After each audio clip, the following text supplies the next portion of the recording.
Welcome to San Diego this beautiful Monday night. Fans piling into Petco Park as we get ready for Game 1 between the Padres and the Rangers coming up.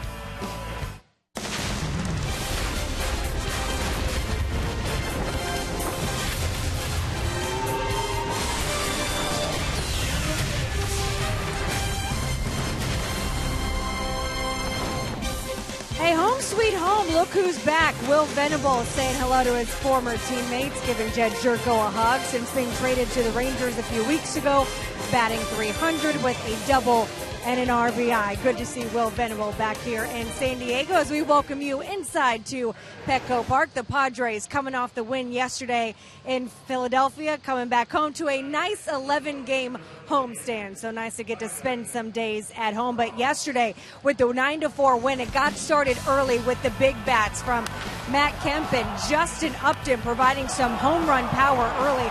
This won't surprise you. When the two of them hit home runs in a game, the Padres are undefeated. And so far in the month of August, with 1 day still remaining, they're off to career numbers when you look at them. Here's Matt Kemp in the month of August, 24 RBIs. That's tied for most in the National League. The most he's ever had in a month is 27, so he could tie that tonight. And then Justin Upton notching his 24th home run. That's the most by a Padre outfielder since 2001. Well, we will revisit some of that power we saw yesterday in Philadelphia from Matt Kemp and Justin Upton. The boys calling the game, Jesse Agler, Mark Grant, are going to revisit the big bats as they go yard. That's coming up when we return to San Diego.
Tyson Ross earlier this season in Texas, one of his best starts of the year. 6 2/3 shutout innings, allowed just 3 hits to the Rangers in the final game before the All-Star break. Welcome back to Petco Park with Mark Grant. I'm Jesse Agler, getting ready for the first of 3 between these two teams, the final interleague series of the season for both the Padres and the Rangers. Colby Lewis will be out on the mound, looking to become the 3rd American League pitcher with 15 wins this season, and he goes about it not necessarily in the most conventionally overpowering way. He doesn't, and the starting rotation of Cole Hamels and Colby Lewis, and we go on with Gallardo, but Colby Lewis is one of those guys, Jesse, when you look at his stuff, you say, how does he win 14 games? Well, look at the high ERA, almost 4.5, the run support. You give me 7 runs a start, and I will challenge hitters with that 88-mile-an-hour fastball.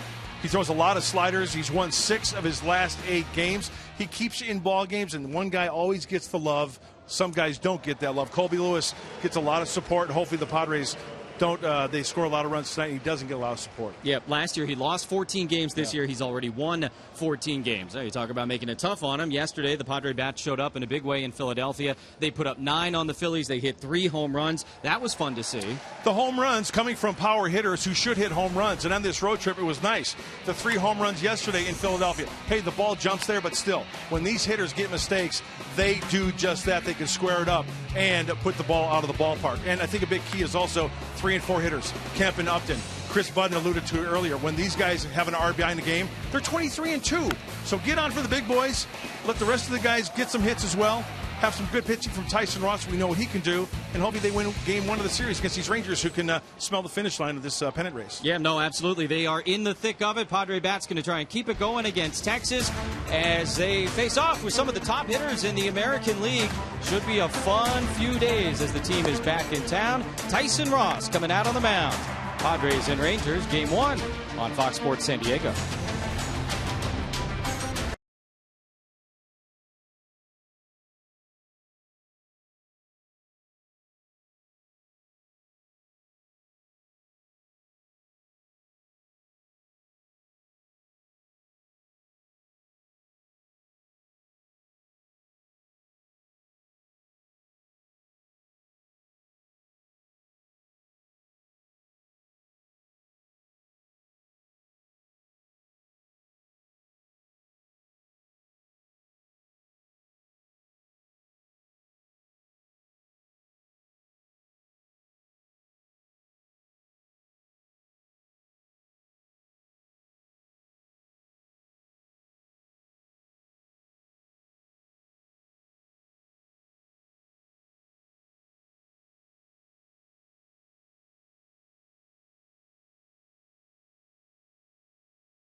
Baseball brought to you by Petco. What we feed them matters.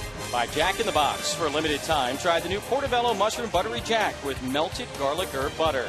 And by Sony Action Cam. Prove yourself.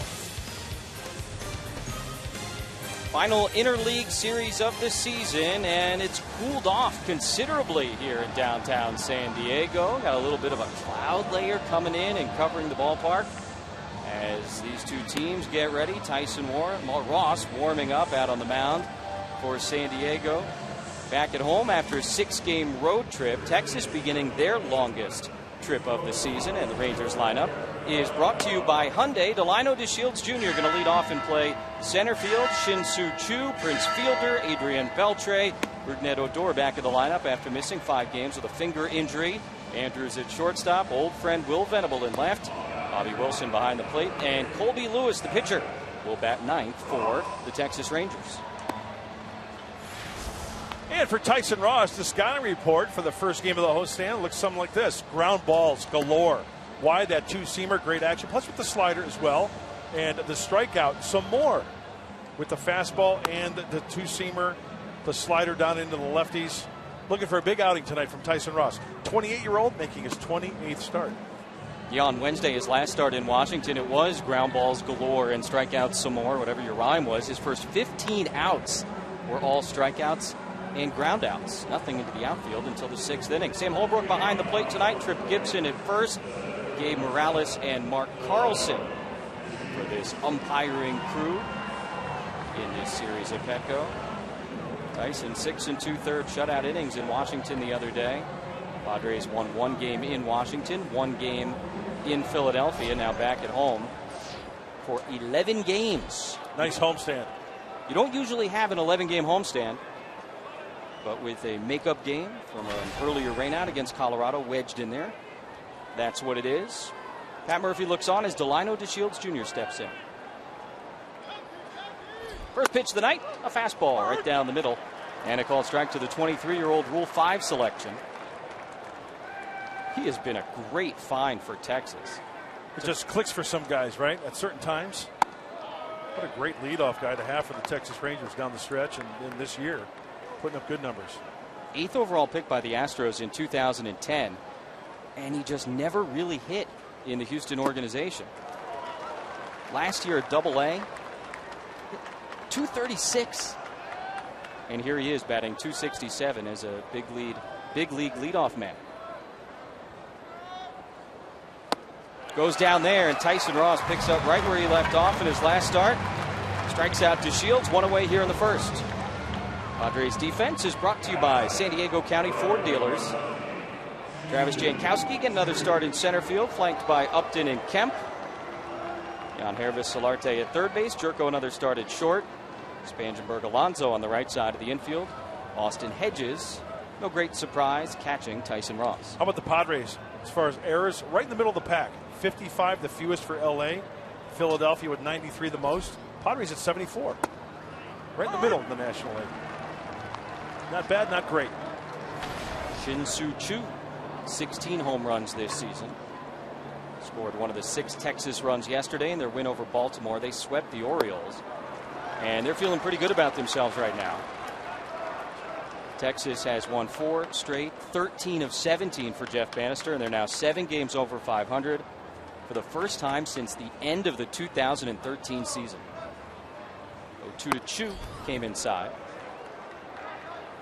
They are in playoff position. If the playoffs started today, Texas would travel to the Bronx to take on the Yankees in the wild card game. Hey, this is a huge road trip for Texas. 10-game trip for them. Choo lays off the slider, 2-2. There's the backbone of the organization. We heard it from Tom Grieve, TV color analyst for the Rangers, saying that Adrian Beltre is pretty much Mr. Everything in the box defensively and in the clubhouse, in the dugout. He's had an incredible career. Yes, he has.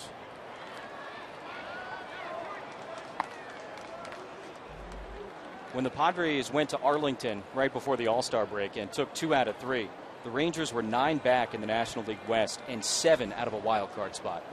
That's why when somebody says, hey, is my team out of it? Never. You're never out. You don't know what you got to take care of what's happening in that certain game, that certain night. Well, we've seen some crazy things happen in this game of baseball. Doesn't hurt to pick up an arm like that. Cole Hamels, acquired from Philadelphia. Saw Alec Asher yesterday for the Phillies make his major league debut.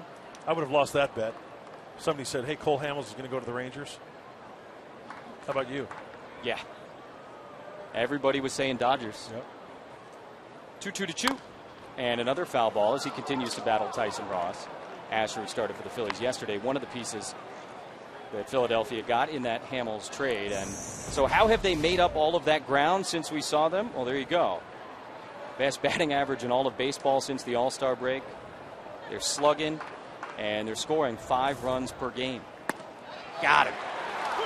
Tyson Ross painting the outside corner with a 2-seam fastball. He strikes out the first 2 men tonight. Mr. Inside, Mr. Outside. Tyson Ross to DeShields. Got him away. Got him in, rather. And then that one for the strikeout looking. Right out of the gate. Nasty stuff from Tyson Ross. Here's the Prince. At first base for just the 16th time this season. He's mostly a DH these days. Continuing to do his thing. Now a 6-time All-Star. Comes into tonight with a modest 5-game hitting streak. And Ross falls behind 2-0.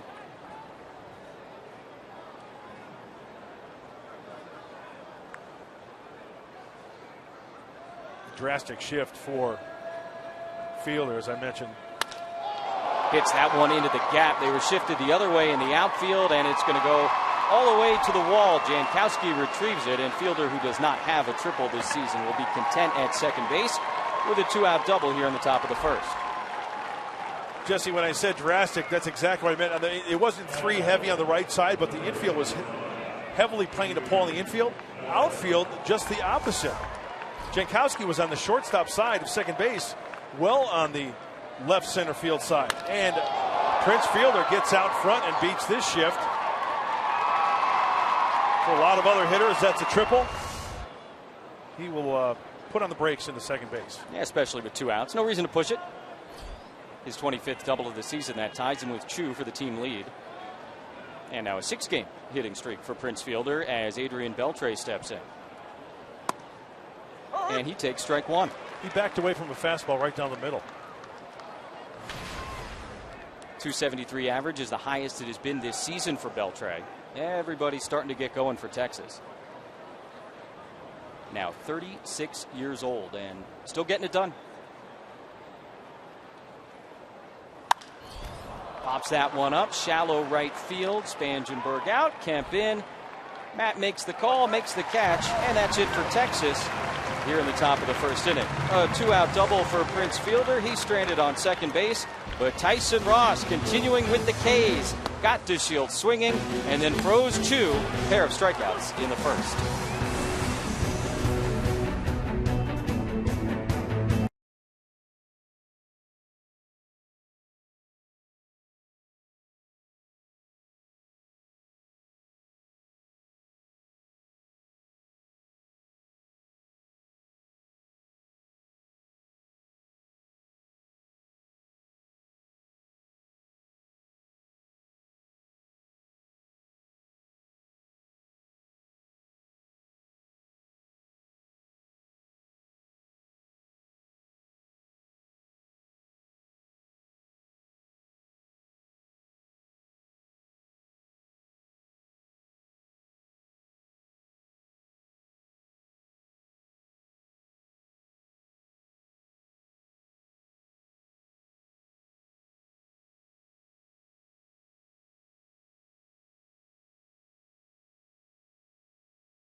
Thunder scores. Not in time.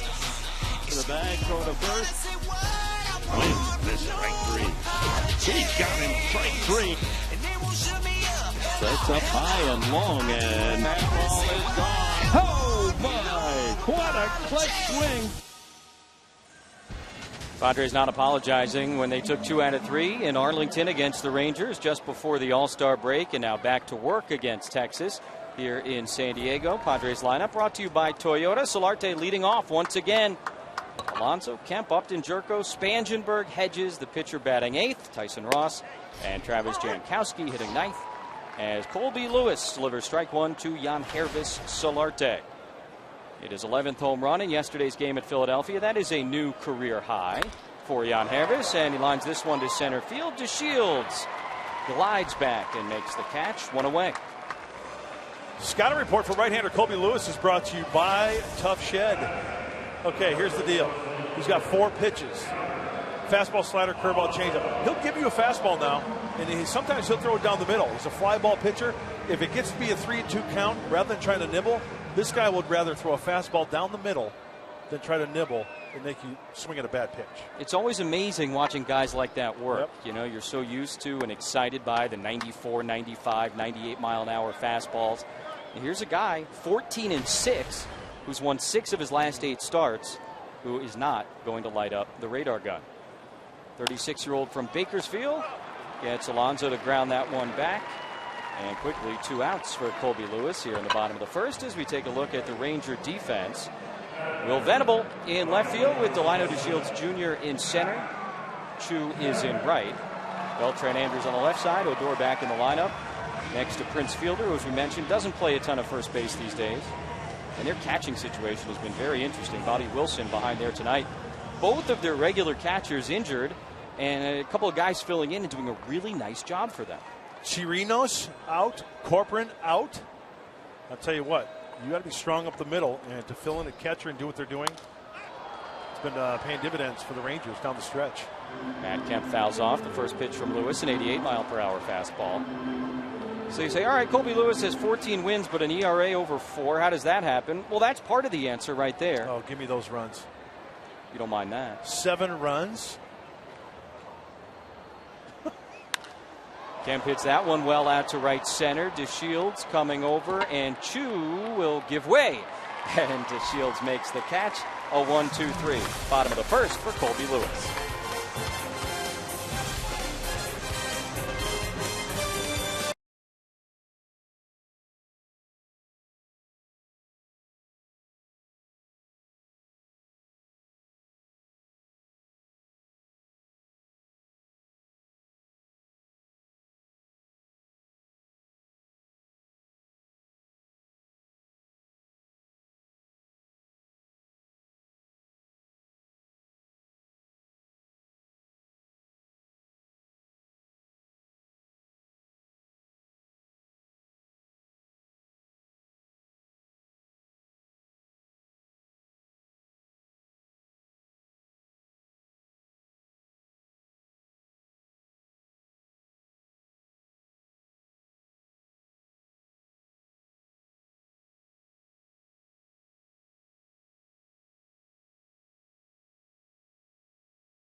People you love and a place you love is a difficult thing to do. At the same time, super excited for my new opportunity. But yeah, definitely a foreign experience, something that, like I said, I've never experienced before.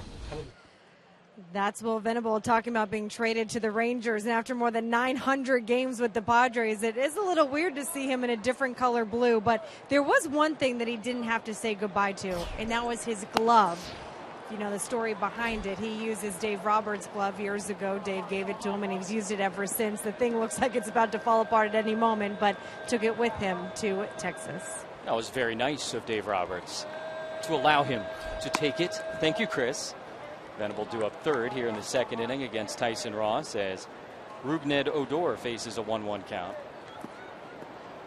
Tyson has been very, very good. Last 13 starts, Padres have won 10 of them. And his ERA in that time under 3 at 2.91. Now ahead of Odor, 1-2. I want to say it's amazing, but it's not, because we know the stuff Tyson Ross possesses. And I know you know this, Jesse. Only 3 times this year has Tyson Ross given up 4 earned runs. And this being his 28th start. Name of the game right there. 3 times. He's only given up 5 home runs.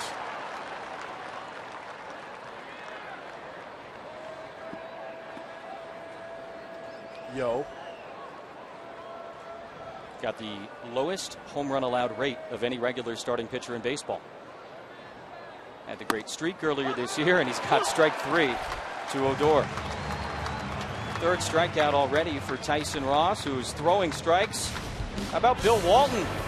Getting the old arm loosened up throughout the ceremonial first pitch today. And Clint Barnes, big basketball guy from Indiana. Oh, give him a second shot. Oh. Round 2. Here you go. That's a strike. Look at how tall he is. Oh, my gosh. Helix High School. UCLA. Portland Trailblazers. Boston Celtics. Hall of Fame. Yeah. Elvis Andrews, first pitch swinging, pops it up behind second base. That's the shortstop, Jet Jerko. Makes the catch, and quickly 2 gone as we take a look at our keys to the game, brought to you by your San Diego Honda dealers. Well, the first one is cool off the Rangers on the road, and that guy there, Tyson Ross, is just the guy to do it. Second best road in the majors, record that is, 36 and 29. And RBI for Kemp and Upton. Yeah, Matt Kemp, Justin Upton. When they RBI in a game together, the Padres are 23 and 2. Yesterday, one of those. Nice ovation for Will Venable. Making his 7th start in a Ranger uniform. After, as Chris said, 918 games as a Padre. 7th round pick back in 2005, and now batting at Petco Park as a visitor for the very first time. Hey, when you're drafted by an organization, you come through the minor leagues, and you are homegrown, and you are part of the organization for that many years. Everybody has their routine. Well, Will Venable had that routine for a long, long time, starting back in 2005. It hurts to get traded when you've been associated with an organization for that many years. Certainly feel good for Will that he's into a situation on a contending team. Sure. He's going to get a lot of opportunity to play. And that's the flip side.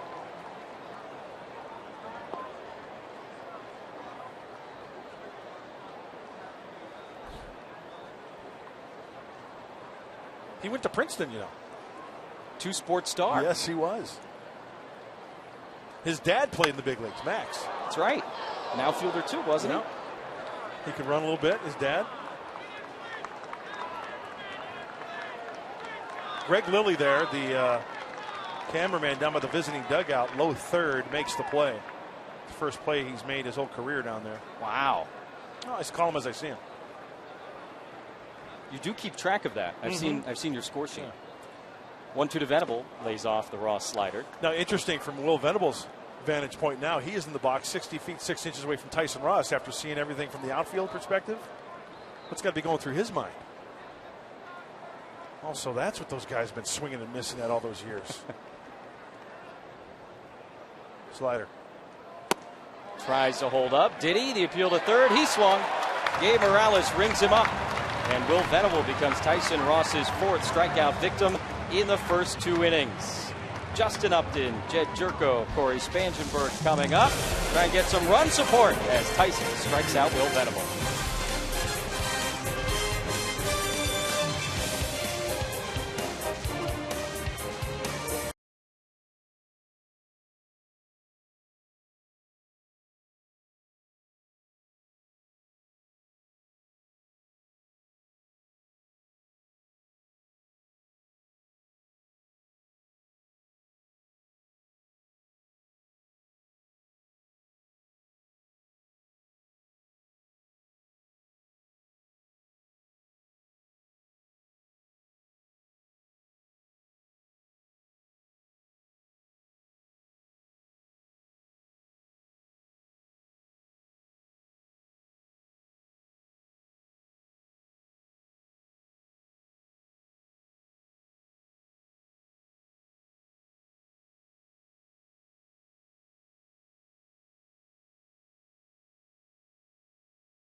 Justin Upton.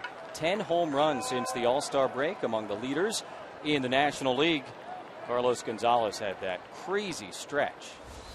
But Justin himself has been red hot. In fact, each of his last 4 hits have left the yard. He might get a heavy dose of sliders. We just saw strike one out of the hand of Colby Lewis with the slider. And believe me, word travels. They know what they're pitching against here. Colby Lewis with that control. He's going to work it in and out. Look at that. 87 down the middle, about belt buckle high.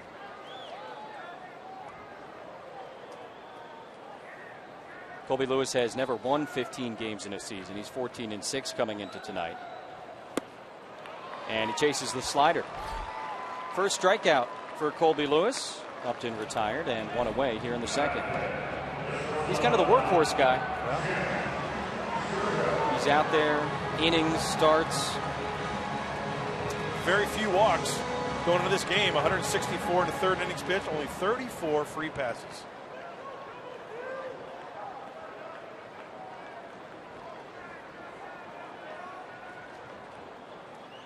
Jed Jerko takes a little bit low outside. And as you see, Lewis trying to become the 3rd American League pitcher to get to 15 wins this season. Keuchel on the mound tonight for the Astros. Boy, there's something to be said about that list, because you look at every other pitcher and you can say, yes, I understand why there's 14 and 15 wins.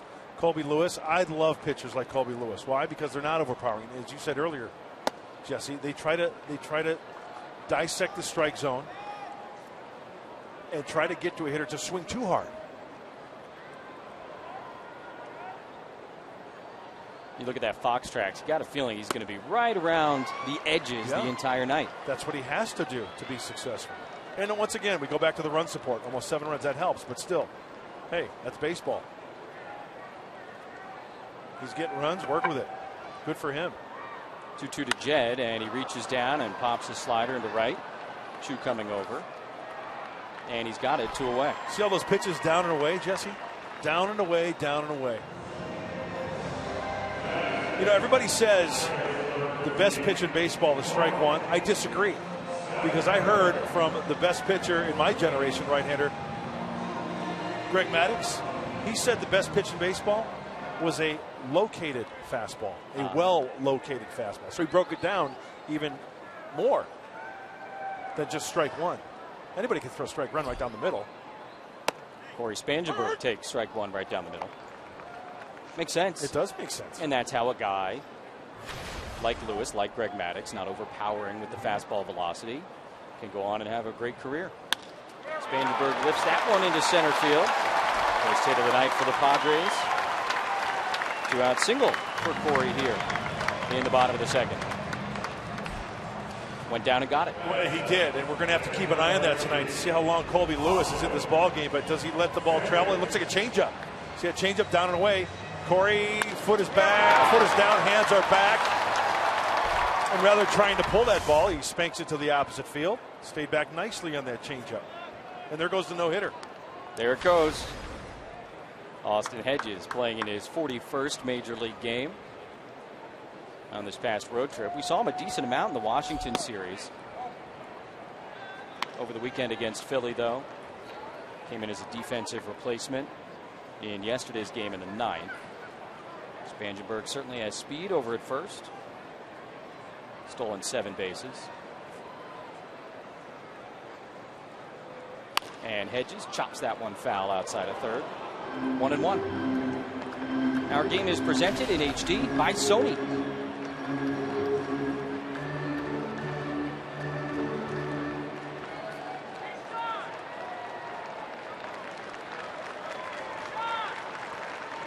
Austin Hedges in the starting lineup tonight for the 12th time in a game that Tyson Ross has started. Caught Tyson more than any of the other Padre pitchers. And he takes the fastball high. 2-1.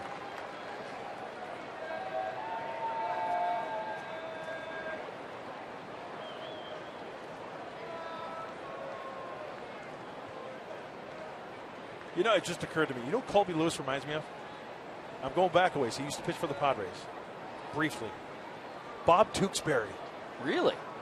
Remember Took? Sure. He threw like 86, 88. He had that big looping curveball. He would just try to hit his spots. He wasn't overpowering at all. How about, do you agree or disagree? I can see that. Yeah. 22-year-old Austin Hedges and 36-year-old Colby Lewis. Spangenberg goes, and the ball is hit into left. Will Venable makes the catch, and that's it for San Diego here in the second. We go to the third. No score at Petco Park.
You may have heard. Jake Arrieta, the Chicago Cubs, filthy.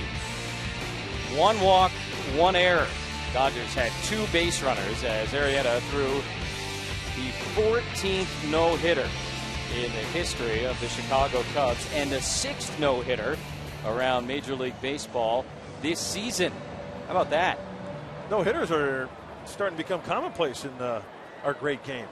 More now than we've ever seen if you look back at the last few years. What, are they going to lower the mound now? How about the Dodgers twice in 9 days? Let's lower it 6 more inches. You want more runs? No, I like pitchers' duels. I like do. no-hitters. Yeah. Hitters get enough credit anyway. Strike zone's the size of a shoebox. Here's the catcher, Bobby Wilson. He's first pitch swinging against Tyson Ross. Alonso runs out of space. Jake Arrieta had such, no pun intended, unhittable stuff last night. Yeah. He missed the heart of the plate all night long. Dicing and slicing. Left-handers 2-seamer away. Slider done it. Not only did he have the slider working last night, but he had the old number 2 as well, the curveball. 96 with movement. Been one of the top pitchers in the National League this year and getting it done again. Well, slow roller to Jerko. He's got some time. Jed makes the play. Wilson retired. 1 gone here in the third. I mean, the Dodgers and the payroll and all the big names, no hit twice in a week and a half. That's a big league thing with them. No guarantees. Strange thing. How about in both no-hitters, the one against the Astros and the one against the Cubs, same 3 guys made the last 3 outs for L.A. Turner, Utley, and Rollins.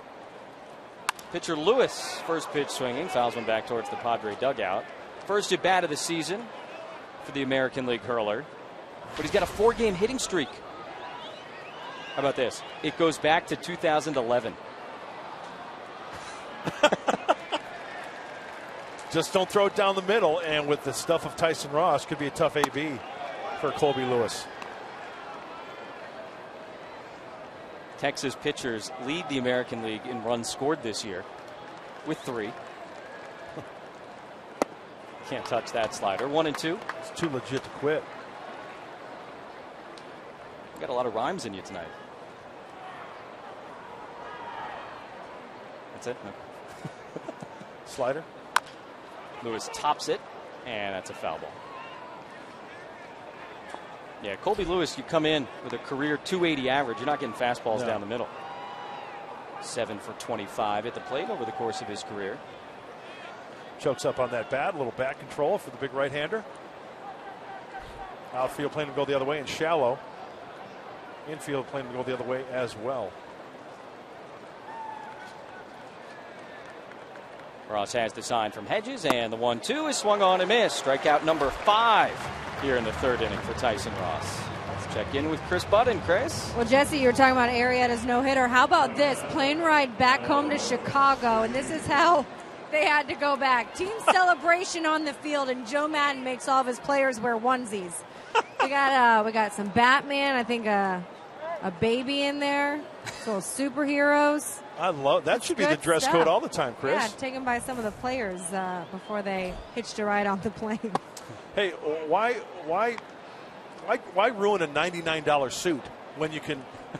You know, James Shields was talking to me about it, and he said, hey, I like that I finally get to wear suits nowadays. He goes, back then you had to go find something at the Halloween store so you had something to go on a plane with. Shields played for Madden in Tampa Bay, and this is something that the Cubs skipper is pretty well known for, the different themed trips. This was pajama themed, as Chris said. 2-1 to DeShields. What kind of pajamas would you rock if the Padres? Probably SpongeBob SquarePants. Okay. I'm a big fan. Patrick the Starfish, maybe. DeShields swings and misses. 2-2. 0 for 1 with a strikeout tonight. Tyson got him leading off the game. I live in a pineapple under the sea. How about you? What would you rock? Something from Sesame Street? I might. Scooby-Doo. Spangenberg at second. Makes the play. And another 1-2-3 inning for Tyson Ross. Still no score.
Is on former Padre Will Venable. This is San Francisco. This is a game saver. If that ball drops, the Giants win. They took him into extra innings. The Padres eventually won that game. Will Venable, a great first jump in Denver, Colorado. Look how far the center fielder has to go. Sprinting, running, laying out, and with Dave Roberts' glove, makes the catch, 87.5 feet. Eating a little warning track to go along with it for dessert.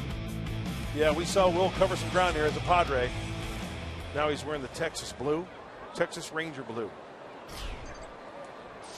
Tyson Ross leading it off in a scoreless 3rd inning.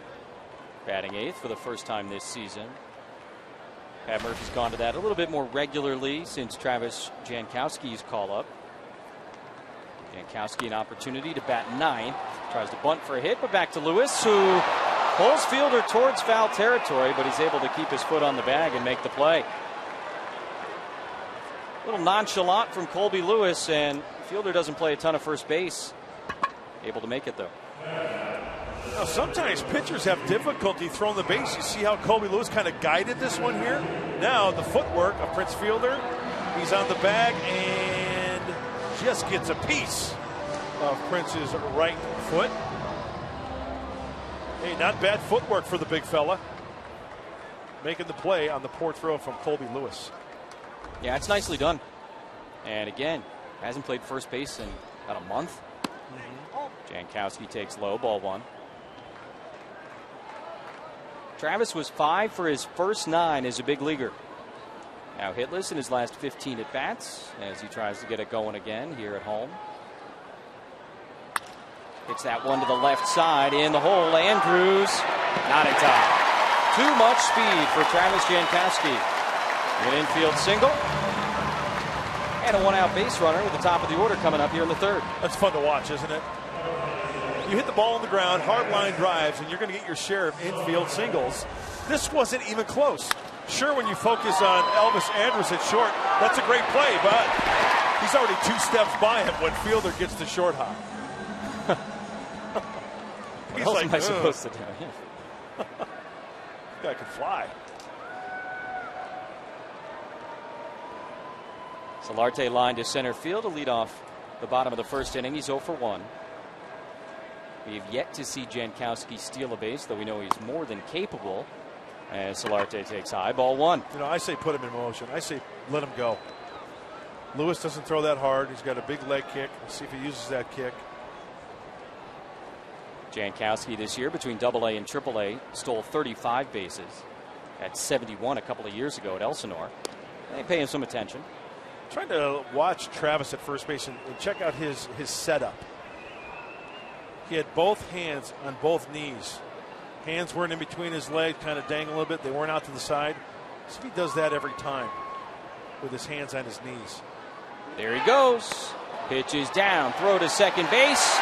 Not in time. And Travis Jankowski with his first major league stolen base.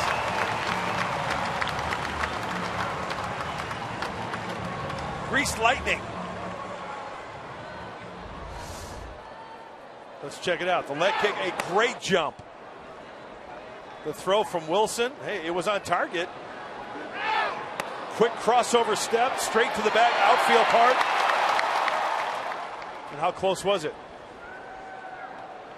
Not even. It's fun to watch. So he's in scoring position now for Solarte, who happens to be ahead in the count, 2-0. Wilson, the catcher, limited time this year with both Tampa Bay and Texas, now 0 for 10, trying to throw out would-be base stealers. Jankowski checking out the positioning of the outfielders. Know that a base hit, he's going to check out Glenn Hoffman to see what he does. Solarte's been so good with men in scoring position this season. With Glenn Hoffman at third base, the coach for the Padres, he can pretty much put that stop sign in his back pocket with Jankowski out there on second base. Don't you think? Don't have to worry about it.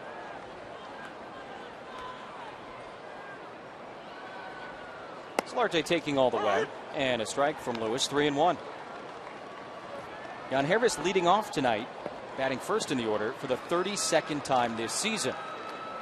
It's a little bit interesting because Will Myers, prior to the injury, led off 33 times for San Diego this year, more than anybody else.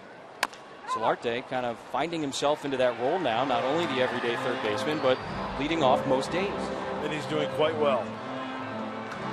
Will Myers on the right, talking with Corey Spangenberg, just itching to get back in that lineup. Will is here tonight, won't be tomorrow. Going to begin that rehab assignment at Lake Elsinore. Nice. All of the Padre minor league affiliates off today, and so Myers an extra day with the big league club. Try and get himself ready. He is really adamant about playing again before this season is up. Which I understand, wants to go into the offseason knowing he's done it, that he can do it, and he can stop thinking about the injury and just sort of begin next year fresh. To let it fly. I mean, that's one of the hurdles that every player has to get over when you have surgery, whether it's an elbow, a shoulder as a pitcher. 3-2 to Solarte and a foul. You talk about a hitter with that type of torque when you have a wrist injury. And that's one big hurdle to get over, to let it fly. You can't be tentative. remember having shoulder surgery and getting out of that mound and thinking, okay, I'm going to try to snap off a curveball at 100%, or I'm going to let the two-seamer fly. Got a game break coming up. Rays, Orioles. Chris Archer on the hill for Tampa Bay tonight. 3-2 to Solarte, and it's in the gap to right center. DeShields coming over. He'll make the catch. Jankowski tagging, and now heads back to second base. Solarte was ahead 3-0 in the count. Lewis fought back, and for the second time tonight, he lines out to center field. So 2 outs, runner on second for Yonder Alonso. You know, speaking about this offense for the Texas Rangers, I think another big key in this series for San Diego is with the pitchers hitting. You know, no Mitch Moreland in the lineup for Texas. You got Fielder at first base. Mitch Moreland putting up great numbers this year, 18 home runs. He's driven in 67. So, you know, with the pitcher hitting in the National League ballpark, Mitch Moreland finds himself on the bench. Normally he would be at first. Fielder would be the designated hitter. So they lose a little defense over there. Moreland does a nice job defensively. Hey, there's the Hall of Famer. We're just Greg talking Maddux, about special assistant for the Texas Rangers.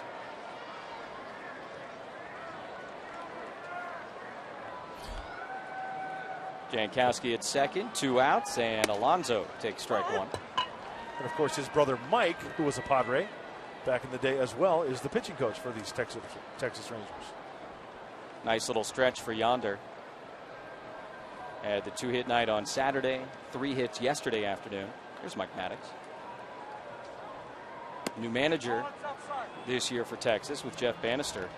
Same pitching coach, and Maddux has done such a good job over the years with this Ranger staff. A lot of people out there say Mike Maddux will make a good manager someday.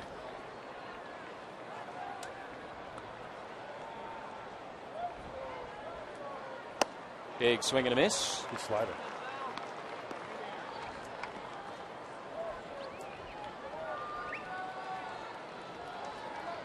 Overall for Yonder, 8 hits on the road trip to Washington and Philadelphia.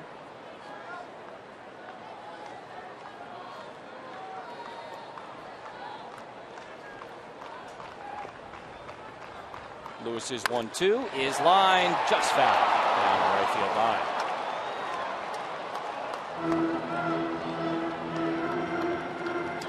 Well, so far I know it's early here in the bottom of the 3rd inning, but I've been keeping track of pitches from Lewis, like in the heart of the plate. I count 4 that have been either taken or fouled off. It's one of the keys I want to look at tonight with Lewis out there on the hill, who does not overpower the baseball by any means. Rubbing up a new onion. Nice speed range, 88 and 74. He's throwing a changeup tonight. That was to Corey Spangenberg. That was on the base hit. Hey. You know, Jeffrey Leonard would be yelling from the dugout right now if we got that same pitch. I like that.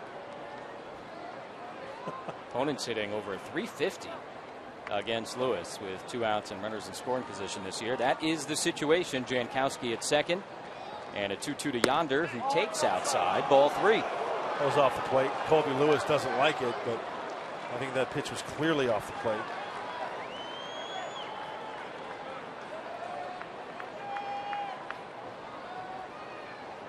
Pitch number 6. Fox Tracks, brought to you by Honda, clearly shows us that it was in fact a ball.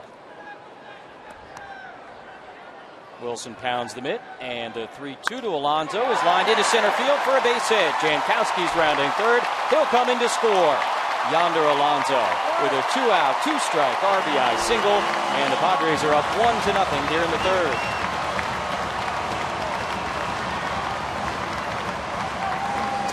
Well, in the starts in August for Colby Lewis, left-handers are hitting .464 off the fastball. Yonder Alonso gets this one down and away. He places it exactly where it was pitched.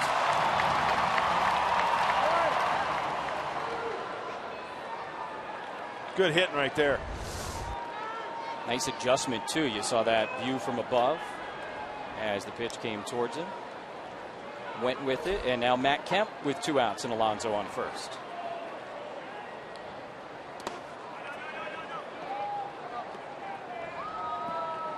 Matt flew out to center field his first time. Hasn't played the Rangers much in his career, but he has certainly taken a liking to them. Hit a 2-run homer off of Lewis on 7-11.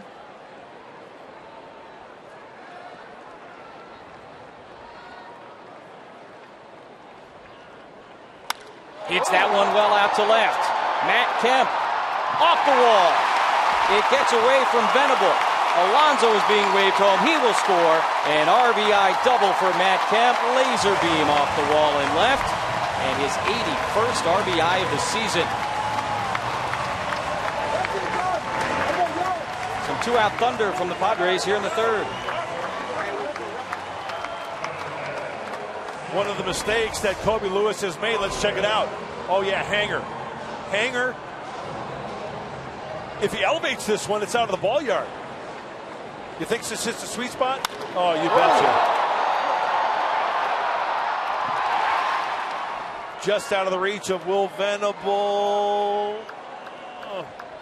And the Padres are on the board again. Matt Kemp has now reached base in 20 consecutive games. That's a new career high. Also the longest active streak in baseball. Strike one to Justin Upton. He's reached in 21 of his last 22. Now, you talked about that number, Mark. When these two guys are both going, that's when the Padres are at their best. Kemp and Alonso with run-scoring hits here in the third.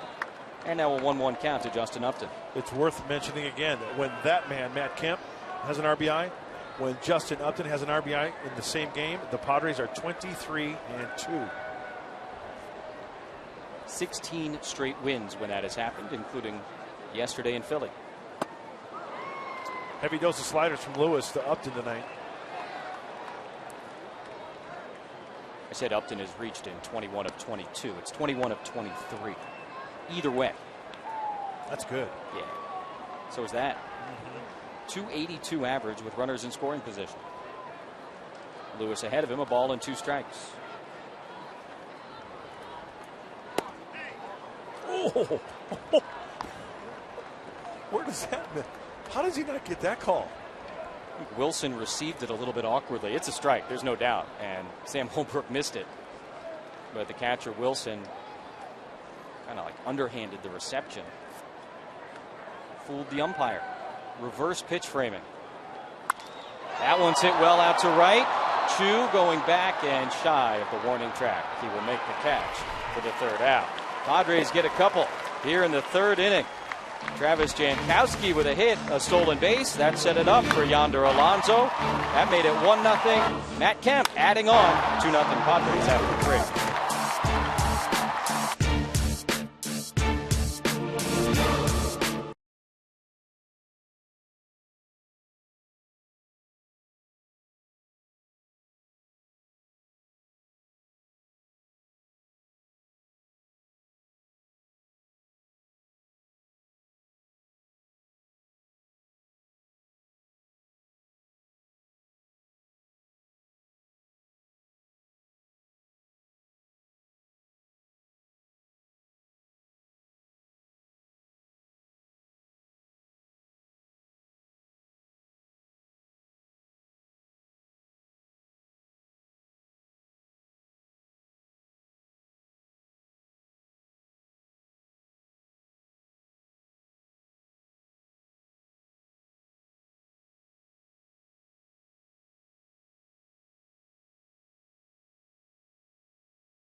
Periphery of the wild card race, and Kevin Kiermaier says no sir to Manny Machado.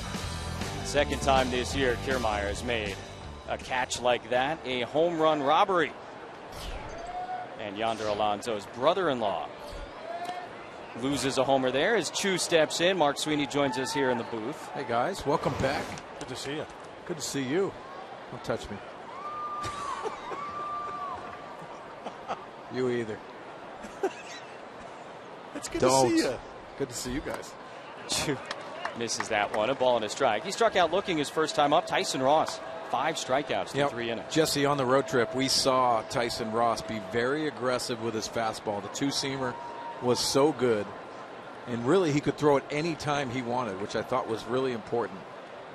And sometimes, you know this, Mark, at times he overthrows his slider, and I think you've seen the opposition go to the take mode against Tyson Ross, and moving forward, that's going to be very difficult to do if you have that two-seamer success. Might see a slider here, 2-1. Look at that.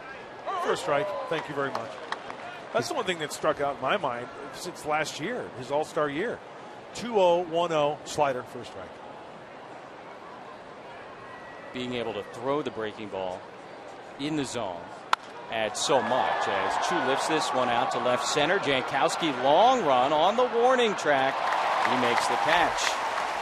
More fly balls than we normally see with Tyson Ross pitching as we check in with Chris Button. Well, Jesse, I just wanted to clear something up. The real reason Mark Grant wasn't on this road trip was because he had to go to the Taylor Swift concert that was here at Petco Park on Saturday. Here's what it looked like. You can see all the stage, the seats, all in the outfield. When you compare that to what it looks like now, this was just 48 hours ago. And Mark Sweeney, I know you talked to the guys of the ground crew. It made for some very long days for them. Long days, and Matt Balo and his staff do a tremendous job as we see the outfield. And listen, over at Qualcomm, we had to play after, the Charger game. So that wasn't very easy. This is one of the best playing surfaces in the game, if not the best. They do a tremendous job. I saw some guys, they were a little tired on that staff. That is a lot of work. It's a lot of work. Amazing the turnaround and how quickly they can get it ready for baseball. I couldn't name you one Taylor Swift song. Shake It Off, maybe? That's what do you a think baseball of that? term. Sorry about it. Oh, listen to you. Sorry about it. Place was felt like Casey Kasem right there. Inside, 3 balls and a strike to Prince Fielder. Doubled in the first inning. That is the only hit Tyson Ross has allowed. Jesse, can you name a song of Taylor Swift? Shake It Off. That was already picked. Oh, I didn't even hear. Thanks for listening. Bad Blood. Nice. 1989. Is that just the album or is that a song too? A little roller into the shift. Jerko. Got it. Fielder runs well, all things considered, and he goes the other way against the shift. Jerko gets him 2 away. Now, when Wham comes to town, now we're talking. Oh, no way. Oh, wake me up before you go. Yeah. Really? Very contemporary. Believe it. You get a little something for everybody, right? You had Paul McCartney last year, the Rolling Stones earlier this year. I'm everything from ABBA to Zappa. That's the way I roll. I think if we asked Chris Budden, she could name probably 5 songs of Taylor Swift. All right, Chris. We got Mean. That was during her country phases. Wildest Dreams, which she premiered her music video last night. Is she a fan? You guys named Shake It Off, Bad Blood. Wait, do I need to pull out my iTunes? No, you can't. That's can't cheating. cheat on this. You got one more if we're giving you credit for the 2 we already said. Everything Has Changed. I Knew You Were Trouble. You guys know that one. Sure. You know how to read off your iPad. Google's a wonderful thing. Yeah, Can you see that far down here? I know all of the songs. Yeah. I swear I wasn't looking it up or anything. No way. No. Beltre hurt himself a little bit on that foul ball. Hanging in. Pop to Kemp his first time up. He's 0 for 1. And on an 0-2 count, gets a little bit impatient with Ross and Hedges and asks for time. Jesse and Mark, one thing I've noticed early on for Tyson Ross is going up the ladder a little bit. Not a lot of ground balls, but with the fastball.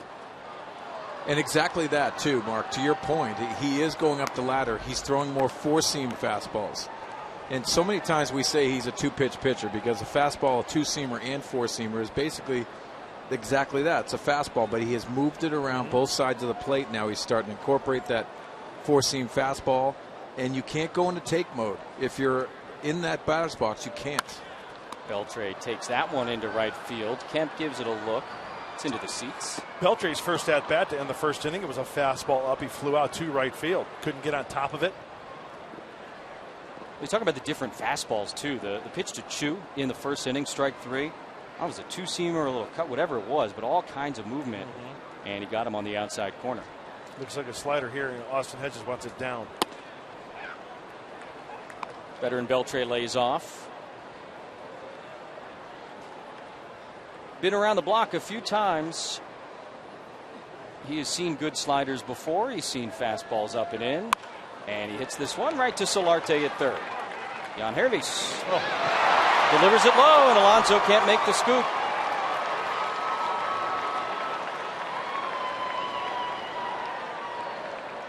Well, we've become so accustomed to seeing Alonso come up with every single bad throw over at first base. Can't get that one an error on Solarte, and that'll keep the inning going. Believe me, Alonso wants to pick that one. He has done that, but hate to see that here. Tyson Ross makes a great pitch. He's got plenty of time.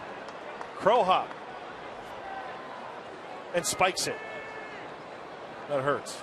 Yeah, that's a long hop for the first baseman. Very difficult to pick, and we've been accustomed to Yonder Alonso making those stops, but it's one of the hardest plays for a first baseman to make. Odor, who struck out in his first at bat, swings and misses there. Now the key for me is Tyson Ross to throw as few pitches as possible after that error to get out of this mess. If you want to call it a mess. This inning, I should say. It's not a mess. It's a guy on first with 2 outs. He's been there before. Hedges sets up away, and Odor lifts it in the air to right center. Jankowski got a beat on it, and it cost Tyson Ross just 2 extra pitches. We'll go to the bottom of the 4th. 2-0 San Diego.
Sweeney.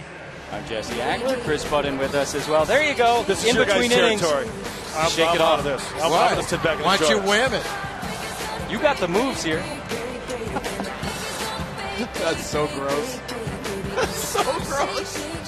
It's awful. Come on, That's not bad. Come on, get it to I me. got nothing. Come on. I got nothing. You have to. Colby Lewis not shaking off his catcher. And the first pitch of the inning to Jed Jerko. Sent out to right center field. Chu looking at DeShields, who makes the call and the catch. I'll tell you what, One out. you start throwing some wham up there, I'll wear my relaxed T-shirt and my Dolphin shorts, and I'll get down on it. We saw Bill Walton here earlier. What's that? We saw Bill Walton here earlier. Huge music fan. Grateful Dead. He was at all the concerts up in the Bay Area recently. Who's your favorite? I'm not a big music guy, man. I'm a baseball guy. Like, I'm so boring. I'm so boring. boring. Like, I'll go home tonight. I'll watch a replay of like an East Coast. First game. concert you ever saw? Stones, actually. Mark? Kiss, Winger, and Slaughter. Nice. Yeah, how about that one? Mine was John Cougar. JCM. We didn't ask you. 2-0 to Corey Spangenberg, who singled in his first at bat. I was waiting for you to ask. Did you ask him? I did not. No. Wasn't really interested. There's a strike. Change up from Lewis. 2-1. One of the few change-ups we've seen from Colby Lewis. Hey, when you throw that fastball 88 and it's a fastball count, you better throw something. And that's exactly what that was. 2-0, change up for a strike. Pretty much right down the middle. Spangy reaches for that one. He singled to left center on that change-up. His first at-bat. He stayed back on it nicely, Mark. He did, and you know, when you face a Colby Lewis, what you have to do is shift the field, because what they'll do is off-speed you to get those foul balls, those swings and misses, and they'll pitch backwards to set up that fastball late in the counts.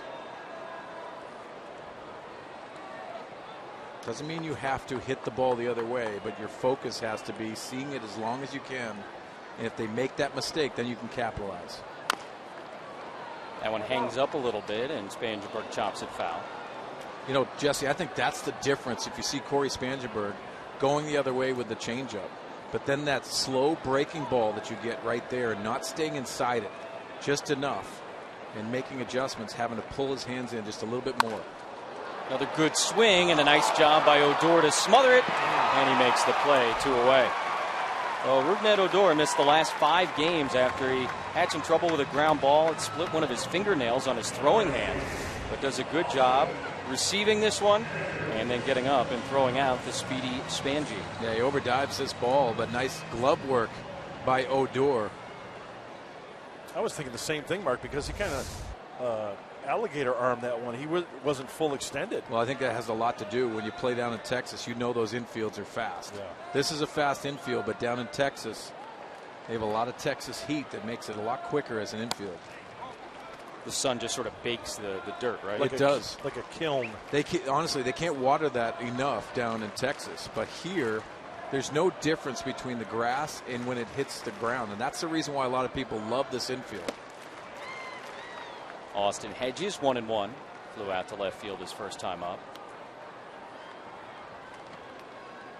Great playing surface here in San Diego. It's true. You talk to infielders around the National League, and they enjoy it here. A lot of true hops. Another hanger. And a chopper. Foul out of play, 1-2. It is. It's the true hops, but also knowing where you're going to be and the hops that are going to be there. It just makes the really good infielders look a lot better. You know, they're calm. They glove the ball. They can make a strong, accurate throw, but they understand what's going on, and you see the talent at this level. It's pretty impressive. 1-2 to Hedges right on the outside corner. Strike 3 called. Second strikeout of the night for Colby Lewis. He's got a 1-2-3 fourth. 2-0 Padres.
Congratulations to the Tin Caps as they won the Midwest League, and they are playing in the playoffs for the 7th consecutive season. That's a record, so congratulations to the Tin Caps as the playoff push continues for these minor league teams. The Chihuahuas are in a playoff push as well, so good luck to them.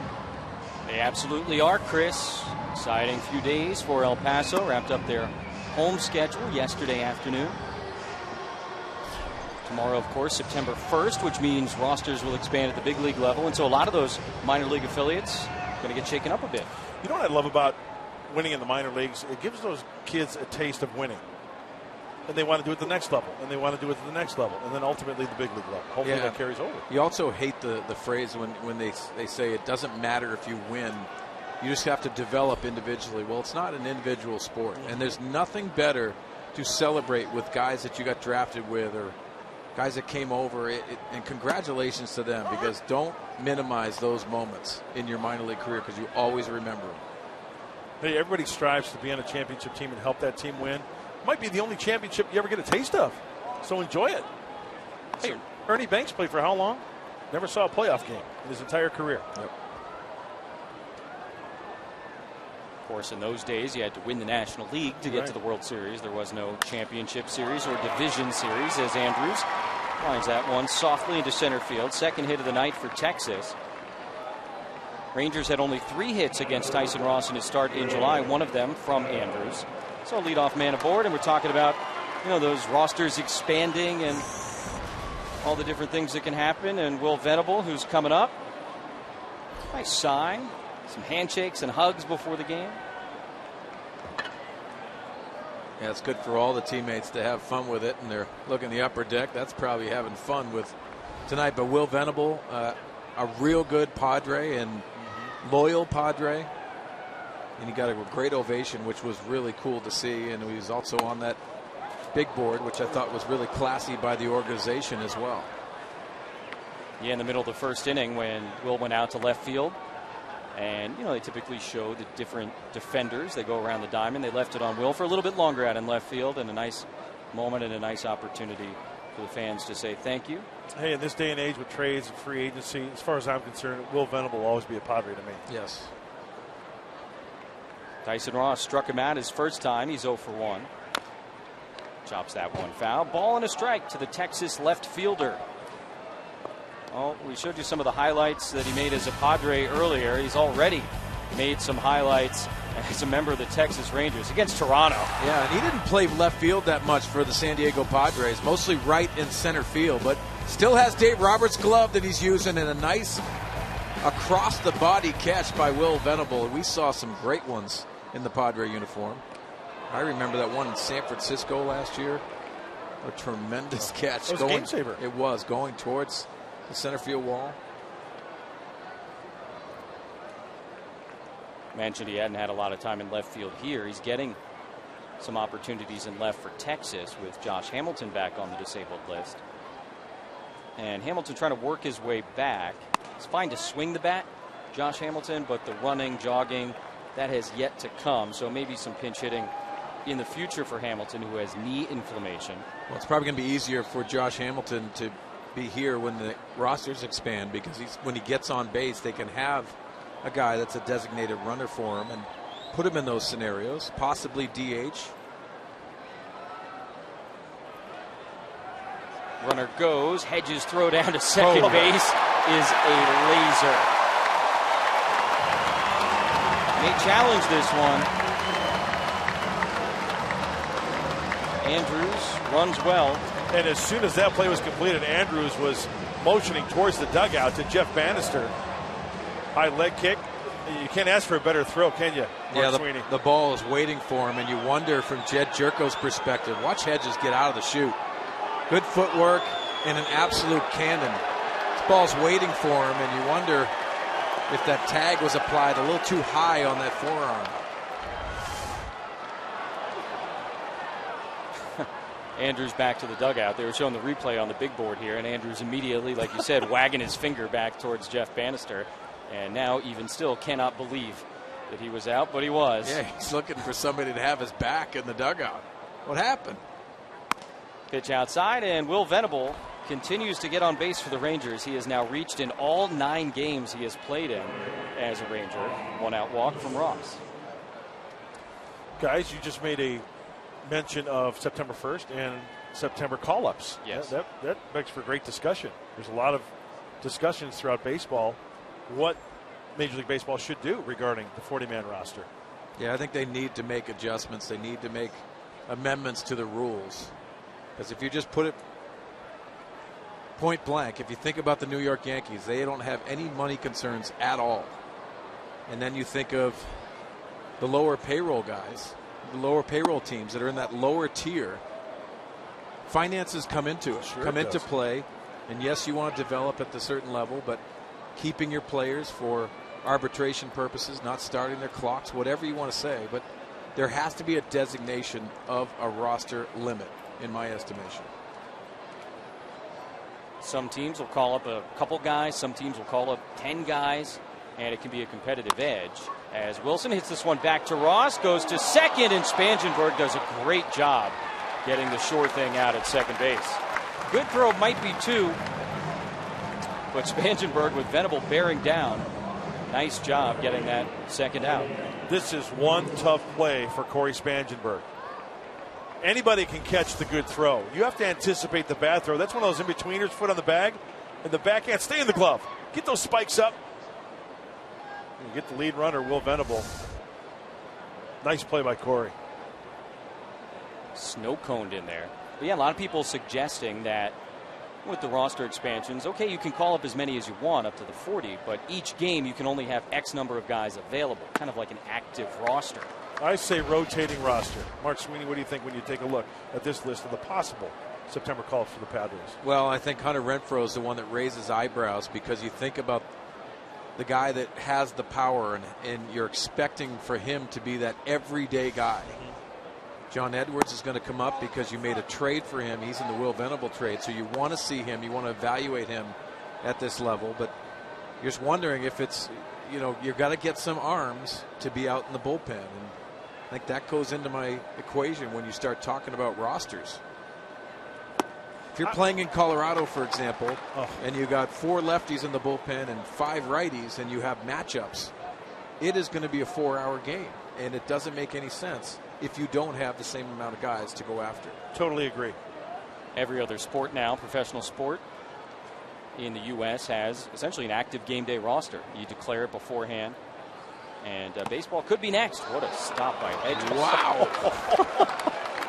That's insane. This looks like Patrick Roy. Nice call. I mean, unbelievable with the glove. This is a hockey goalie. Watch how he catches this. He doesn't even know he has it. That's some nice hands by Austin Hedges. Wow. Lewis spoils that one, and the Texas pitcher giving Tyson Ross a little bit of a battle here with 2 outs in the 5th. Mark, you made a great argument as far as calling up. Let's say some teams max out to 40 guys. Mm-hmm. That's 15 players that's on the payroll for another month, for a full month. Yes. At the big league level.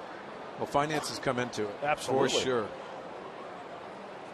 And the other thing that comes into it, too, if you're in a playoff hunt and you have really good chemistry going, a lot of managers will say, hey, listen, I don't need a lot of guys. I don't need them to be around here and changing the culture, which it's not for the bad. It's just a lot of people you have to deal with, different personalities. So it's going to be interesting how every organization structures their roster. Rangers reportedly going to bring up a couple of guys tomorrow, including their top prospect and one of the most discussed prospects in all of baseball, Joey Gallo. As Lewis swings and misses, strikeout number 6 for Tyson Ross. Just 2 hits against the Padres starter. San Diego in the lead as we go to the bottom of the 5th.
beautiful Monday night in downtown San Diego.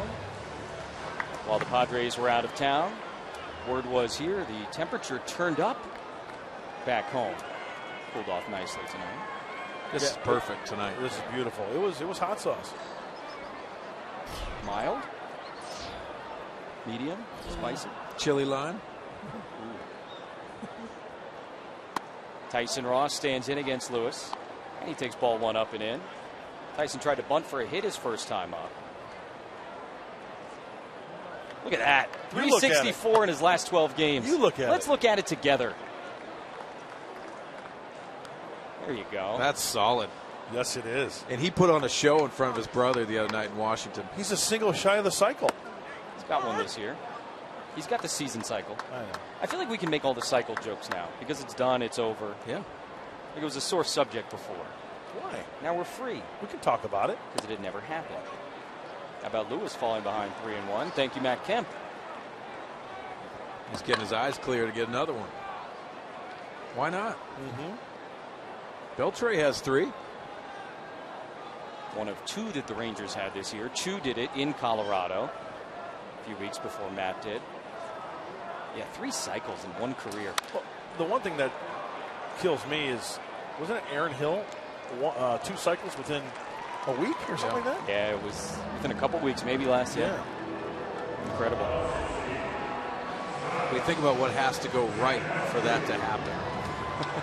And the triple usually is probably the toughest, but When the triple is the last part of the cycle, that's what makes it amazing. it is.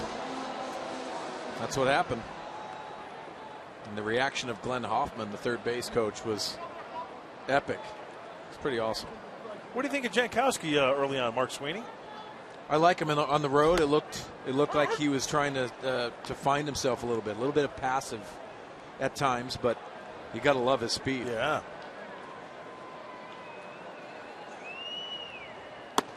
You know, they're really pounding him in. A lot of fastballs in. They're trying to prove it. That's what happens early in your career. They're trying to come up with an attack. If he hits the ball to the left side, he has a chance. Tough pitch there, and he's able to hold up. I'll tell you, the adjustments just start going back and forth, don't they? Cat and mouse. Yep. Veteran pitcher, rookie hitter. And the 2-1. Jankowski on the ground, second base. Odor has it 2 away. All right, we were just talking about it. Might as well show it again. Let's enjoy this some more. Matt Kemp, Colorado. Well, drink it in, because he sits in the batter's box for a while because he thought it was out. Matt Kemp comes in, sliding in, and Glenn Hoffman with the reaction of the dugout. Says it all. But in right center at Coors Field, the way he hits it, he probably thought that was out easily into that bullpen, and that was the night for the Padres to create the history. Star player in his first year with the club. Fun night in Denver. Jan Hervis Solarte with 2 outs. Hits this one to center. DeShields going back. And Delino DeShields Jr. makes the catch. A 1-2-3 inning for Colby Lewis. 2-0 Padres after 5.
through your experience, what thoughts are going through your head?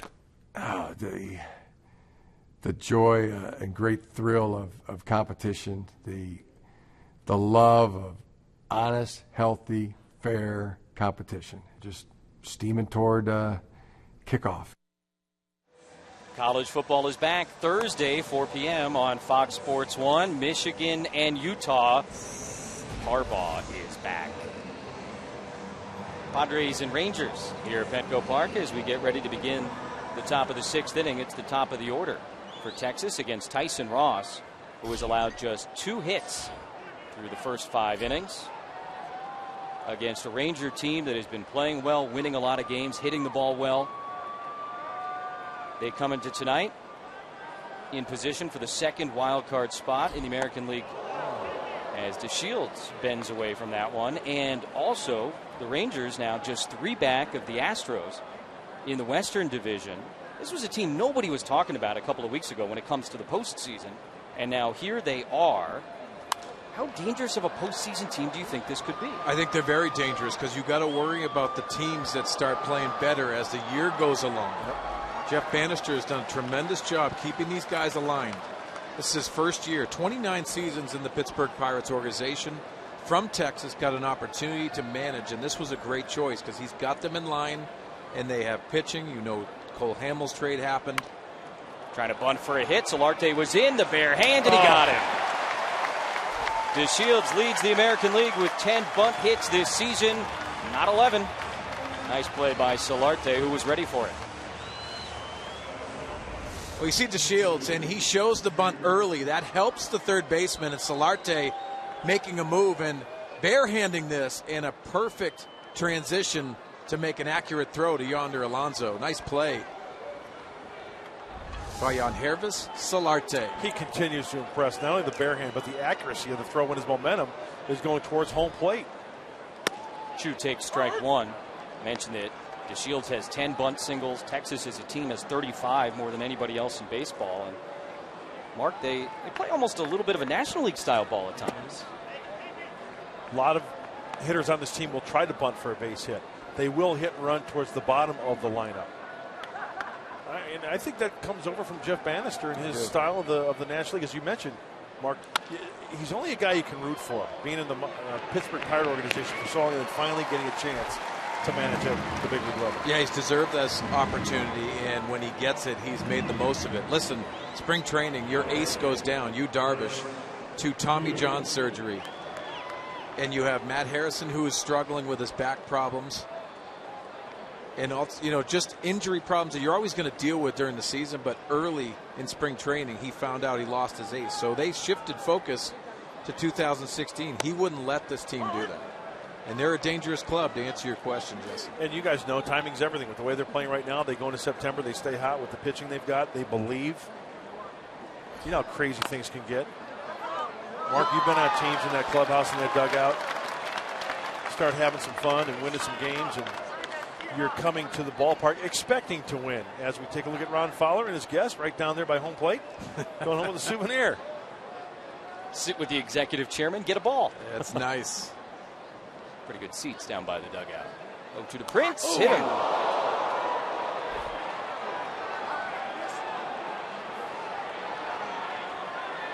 Well, that's the last thing Tyson Ross wanted to do.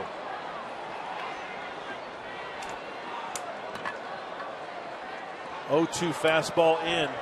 Well, you could hear that one all the way up here. Well, this is their guy offensively, especially from the left side, and it was a two-seamer. Didn't want to come back. He's upset because of where he gets hit. It's like over that elbow.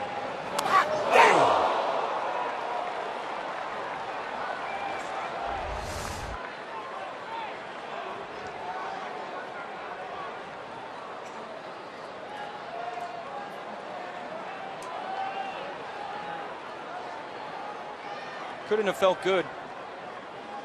Fielder aboard with 2 outs. Beltre takes outside.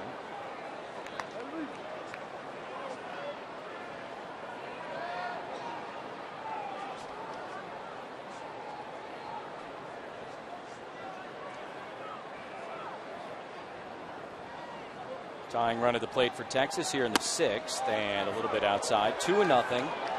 That was a 93-mile-an-hour fastball to the tricep of Prince Fielder. It's not good. Doesn't feel good.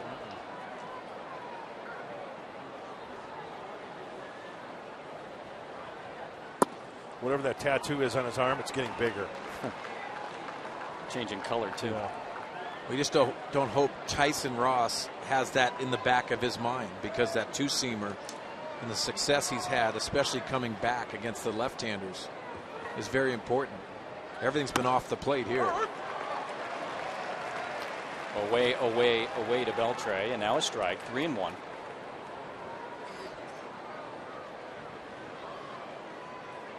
When all is said and done, Adrian Beltre going to leave behind quite a legacy in Major League Baseball. And he draws the walk here. So with 2 outs, Tyson Ross had Prince Fielder 0-2. Hit him with a fastball and now walks Beltre on 5 pitches as Darren Balsley comes to chat him up. Mark, I think this has something to do a little bit what you just talked about, the 0-2 mistake, inside hit him, walk. Perfect time for a pitching coach. You got to learn how to pick your spots, and Darren Balsley's one of the best at doing that. Give him a little bit of a blow. Maybe talk to him about something mechanically, but Darren tells me that he doesn't want to throw a lot out at the pitcher mechanically because that just gets more to the head of the pitcher. So it's somewhat just of a blow and maybe a refresher course.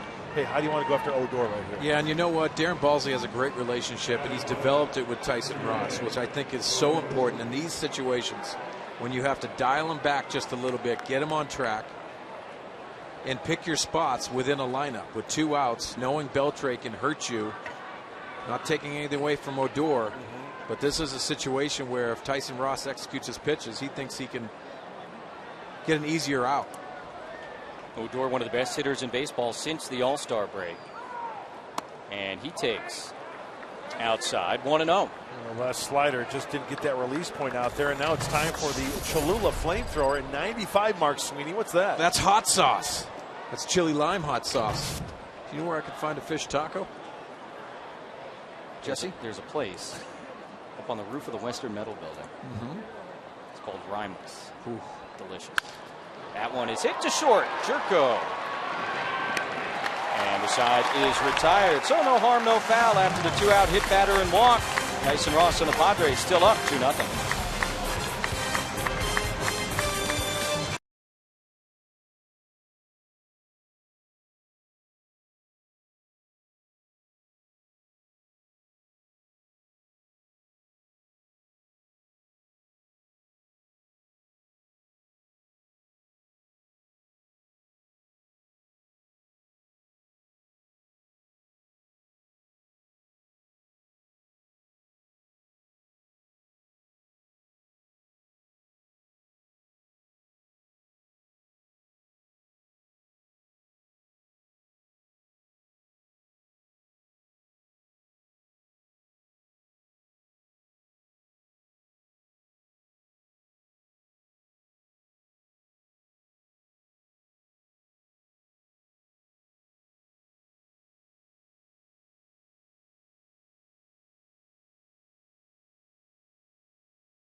Wild card.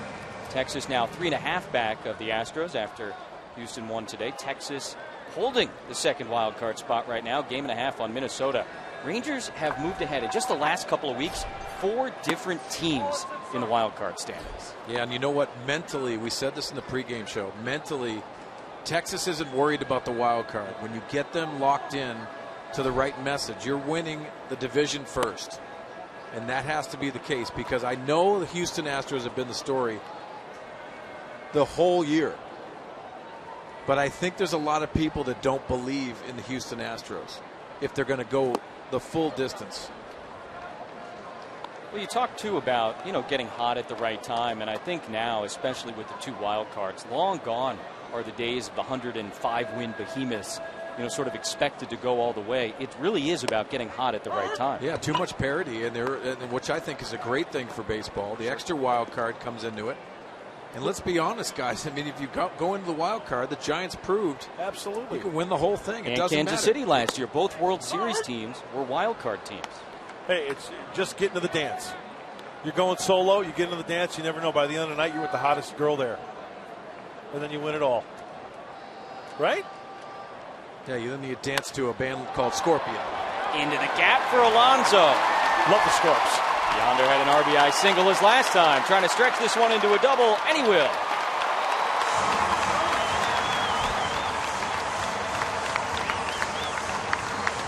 Jesse, the great thing about this is the first at bat. It sets up the rest of the night, going left center and staying on it, which I thought was a great at bat by Yonder Alonso. Then he sets it up where he gets the breaking ball and he could do whatever he wants with it. He's in position to drive this anywhere. He could have gone to left. He pulls this into the right center gap for a double. Speaking of Scorpions, how about the Hurricane rocking it like a hurricane with that double there? Nicely done. Nicely done.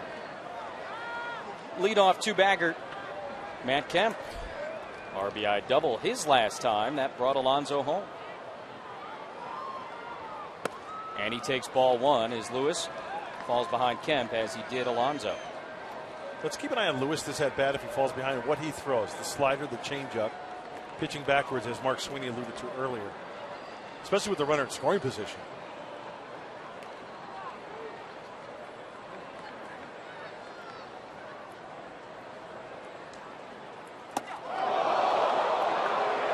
Well, you wonder if that is because of Prince Fielder and that ball off of his tricep. Nope. Matt break his belt on that one? Look that way. Costume change. Reminds me of Steve Lyons back in the day. Yeah. Oh, it was already broken. It's hard to stay back and you get ball thrown at you. You got your britches going down to your knees and trying to keep that concentration. His mom taught him well. Nice job. Rush back pitch, new belt. He's all buckled in and ready to go.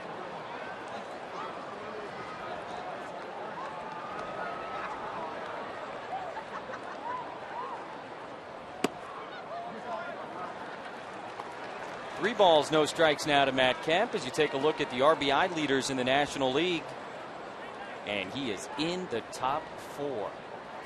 81st tonight. Justin Upton's at 72, not far behind. Taking a strike, 3-1.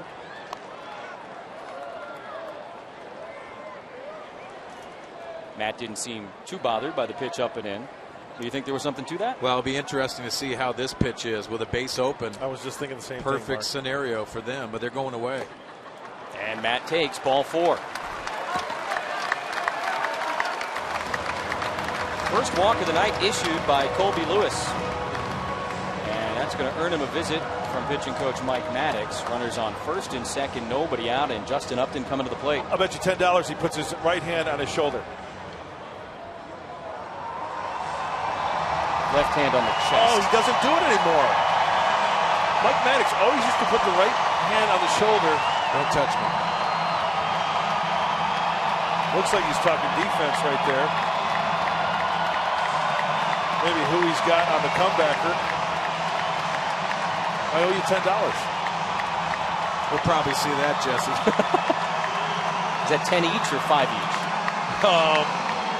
5 each. Okay. So you guys can go to the movies. We'll probably see that, Jesse. By yourself. Let's check out the sequence from Colby Lewis as there's action. Andrew Faulkner, the left-hander, warming up for Texas.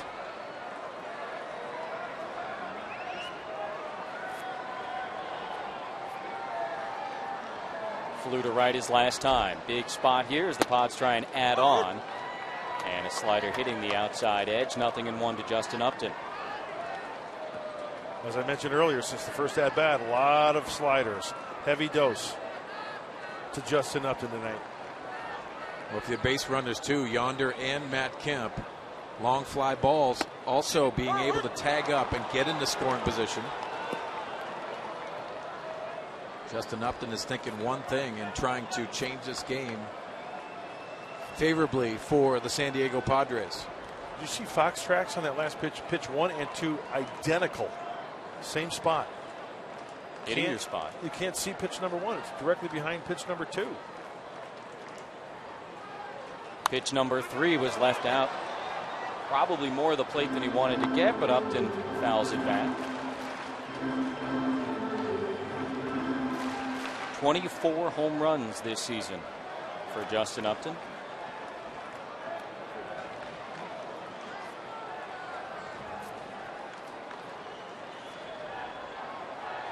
Each of his last 4 hits have left the yard. 0-2, and he holds off.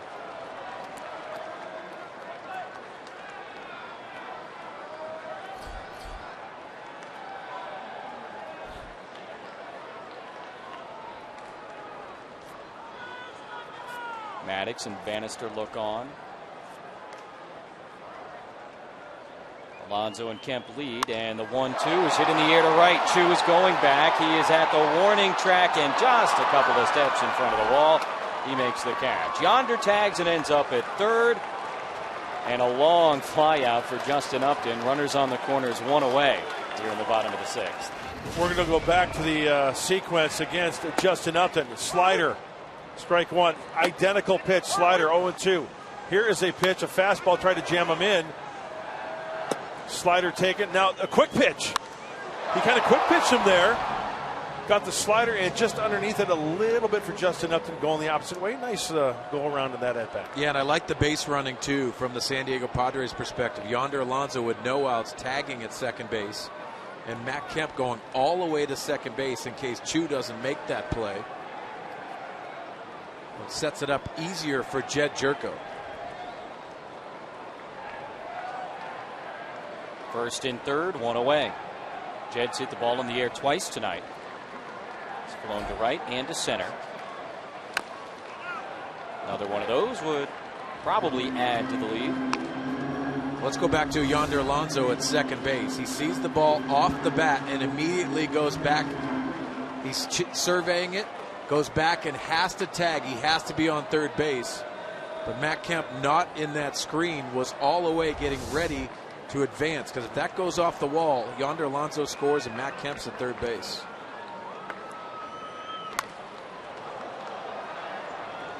Nothing in 2 to Jerko.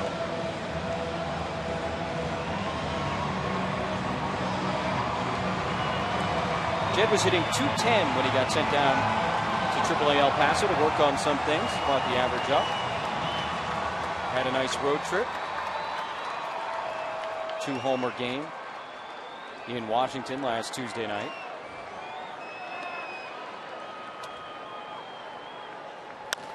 That one's in the air to center. It's a line right at DeShields. Alonso's tagging. He's going to try and come home. DeShields not known for his arm. And Alonso still has to touch the plate, and he does. I think the Padres caught a break there when that ball hit the side of the mound and went down towards the third base side of home plate.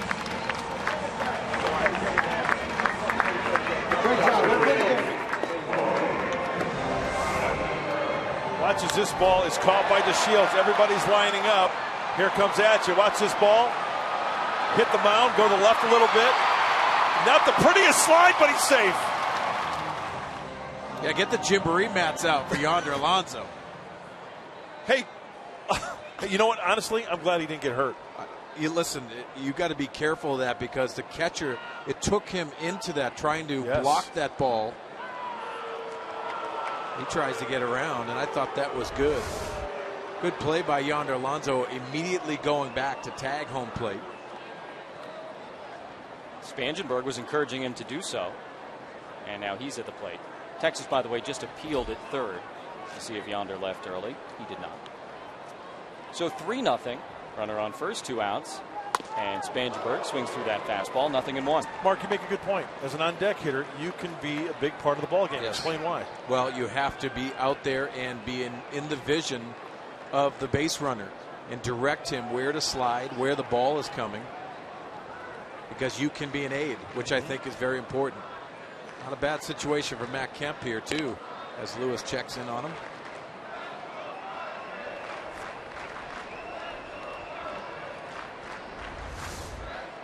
On deck, man, you get up near home plate. You tell him to slide which way, to the right, to the left. Look at Corey Spangenberg. Get down, get down, get down. And he doesn't get down until after. Kind of tough, though, because of the catcher. Kemp goes. Wilson's throw down is high and late. Kemp stays on the bag and collects his 11th stolen base of the season.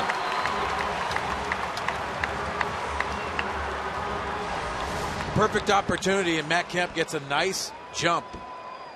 Wilson with the throw, a little elevated, and sliding in there safely is Matt Kemp.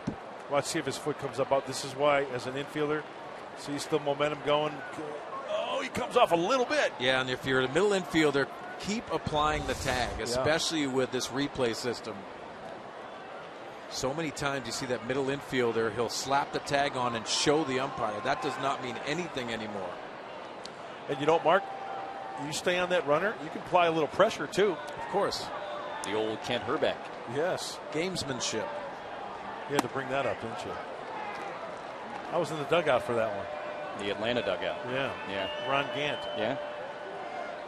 Play at first base. 91 World Series. Yeah, thanks for reminding me. I think you guys just are I'm filling in the gaps. You guys are mad at each other. Going to be all right? We're fine. Yeah, good. Sound it. Ball and 2 strikes to Corey Spangenberg. One of the best World Series ever. The 7th game was one of the best games ever played, without question. Lonnie Smith led off Game 7 in the Metrodome. Brian Harper was catching. Remember that collision they had earlier? Did you see what happened before the first pitch of the game? Lonnie Smith was digging in. He extends his hand to Brian Harper. He goes, good luck. May the best team win. Classiest thing I've ever seen in baseball. I like that. Oh. Well, strange pitch as pitcher and the catcher were not on the same page, and Spangenberg takes advantage. Kemp's going to come in and score. Venable had some trouble digging it out of the corner and left. Spangie goes back to second, an RBI double. Lewis and Wilson not at all on the same page, and the ball kind of hung up there, and Spangenberg served it to left. 4-0 Padres. Well, you were right. They were not on the same page. You see the catcher raising up for that fastball. But watch Corey Spangenberg. He sees this so long with his eyes, his vision. He takes that back and slaps it down the left field line. Scoring Matt Kemp easily. Also rounding second base with a possible triple. He heads up. Scoring position now for Corey Spangenberg. Padres keeping it going here. Well, that's a major cross up there. And nice job by Corey. Doubling the lead from 2-0 to 4-0, and with the 7th hitter, Austin Hedges at the plate, and the pitcher in the 8th spot, Jeff Bannister, deciding to intentionally walk the Padre catcher and work to Tyson Ross. I don't think they realize Tyson Ross's ability with the bat. Believe it. They know who they're dealing with.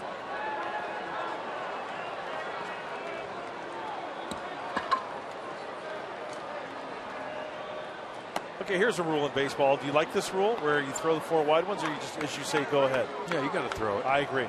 You have to throw The it. chance for error, right? I like it. I like it too. Seen some guys airmail this a lot of times. Yep. There's all kinds of crazy stuff that can happen. It hardly ever does, but it's fun when it happens. Lewis about to work to Tyson Ross tonight, working against these two lineups. You see the numbers. Tyson, 6 shutout innings, 2 hits, 6 Ks. And Lewis not out of trouble yet here in the bottom of the 6th. 2 on, 2 out. Yeah, and one of those walks for Tyson Ross was to Adrian Beltre after the hit by pitch for Prince Fielder, taking on Odor, and I thought that was a real good decision in that point of the game. Tyson takes a big swing and a miss at the first pitch slider, 0-1. Hedges intentionally walked. Spangenberg doubled in a run. He's at second base. Coming into tonight, Tyson's .244 average, second highest among all pitchers with regular at-bats, and he's going to add to it. Rounding third and coming home is Spangenberg. DeShields throw, not in time. And an RBI single for Tyson Ross, and a 5-0 Padre lead.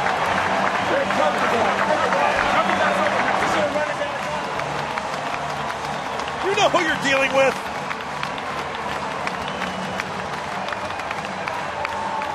It was close to the plate, but for now, that's the 4th RBI of the season for Tyson Ross. Well, we said it earlier, Tyson Ross has been swinging a hot bat.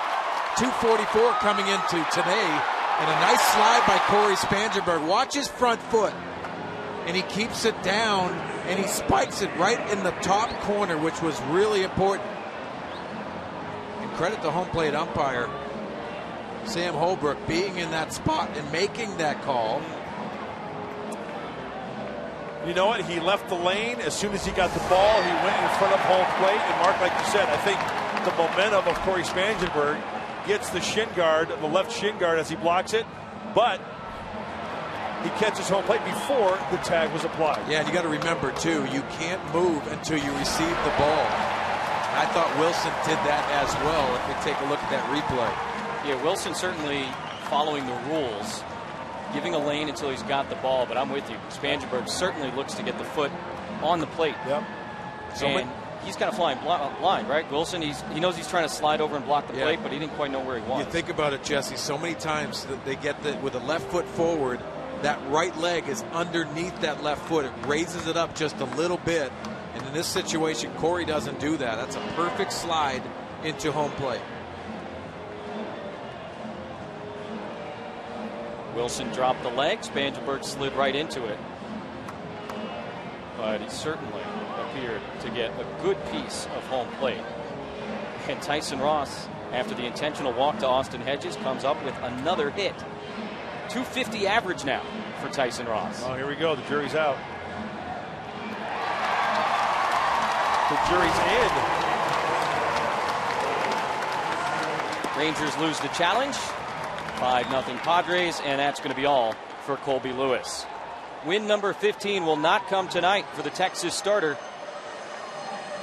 Padres scoring 3 runs here in the 6th inning. They've got a 5-0 lead, and they're still in business with 2 on, 2 out, and Travis Jankowski coming to the plate.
Pitching change, and Corey Spangenberg doing a nice job coming home on the hit from Tyson Ross. Close play at the plate. It's worth another look. Everything's in sync from the left field and then overhead. Home plate umpire Sam Holbrook all over it. Home plate still exposed. His foot hits home plate before the tag was applied. And it's a game of baseball. That's called a run.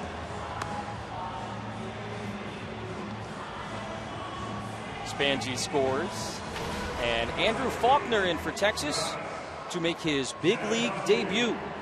They moved him to the bullpen just recently in the minors, getting him ready for his first major league appearance. So the Aiken, South Carolina product in the game for the first time at the big league level. This is when you want to bring the left-handers in here. You want to see with the needed games, and especially the Texas Rangers, you know every win counts. They want to see if this left-hander can handle tough situations. One of 3 left-handers for Jeff Bannister out of the bullpen. Pitching change brought to you by El Cajon Ford. And Jankowski takes low, and a meeting already between Wilson and Faulkner. How about Tyson Ross continually helping himself offensively? Line drive in the center of the field. He has really worked on his craft. All of this pitching staff do that in batting practice. Earlier, they like to launch, which is good, but they also work on their swings. Hedges at second, Ross at first, and a ground ball to third, and Beltre boots it. The inning will continue. He's made his fair share of errors at third base this season. And Jankowski aboard, bases loaded, 2 outs. And the 9th man of the inning will be coming to the plate for San Diego. Well, I think he's too good of a third baseman not to make that play. I think that's got to be an E5. And you know what? Add on for the Padres. 5-0. Tried to bury these Texas Rangers. Sure, it was slicing a little bit, but Beltre got in front of it right through the 5-hole. And the inning continues for San Diego. Solarte batting right-handed for the first time. Takes a strike from Faulkner. 0-1. 3 times he's hit the ball to center field. Texas had gone 4 games without committing an error. That streak is over, and now 0-2 to the Padre third baseman.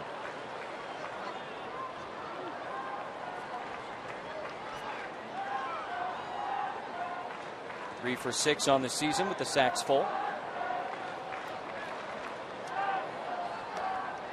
Hit a homer yesterday in Philadelphia. That one to right, and a base hit. 1 run will score, and they'll hold Ross at third. RBI single, Yangervis Solarte, 6-0, and the bases are still loaded as Alonso comes to the plate for the 2nd time this inning. Well, the youngster comes in and gets 0-2 on Solarte very quickly, but then makes a mistake elevating this pitch for Solarte. Watch the location. That's elevated. He does a nice job getting the barrel on top of the baseball. Credit Glenn Hoffman for holding Tyson Ross in this situation. Starting pitcher, you're up 6-0. No need to get your starting pitcher injured at home plate. Now a 4-run inning. Alonso got it all started with a leadoff double.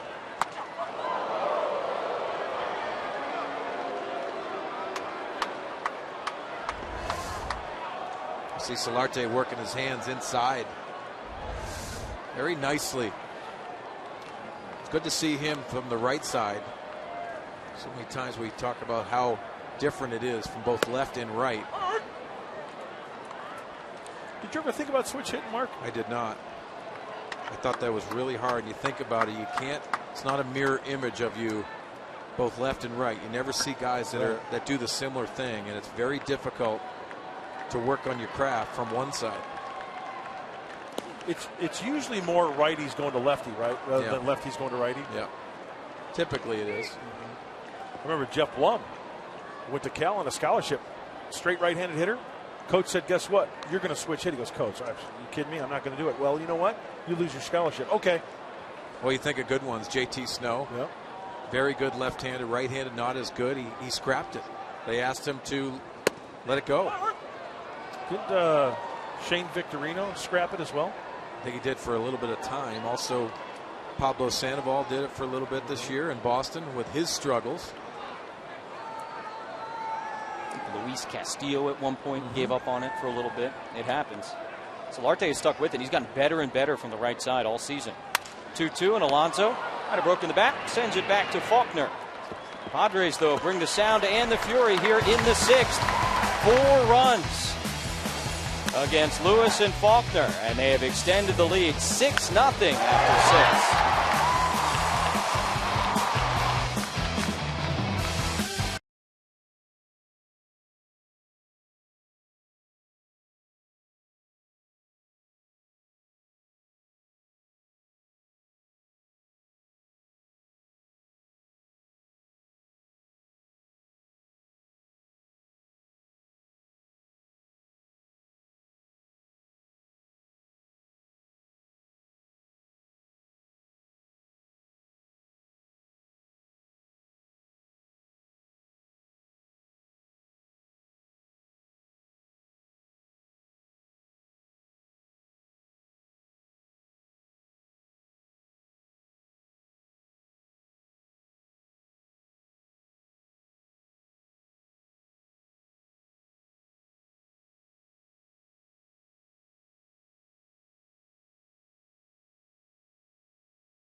Juan Casino. Play, win together in the heart of San Diego.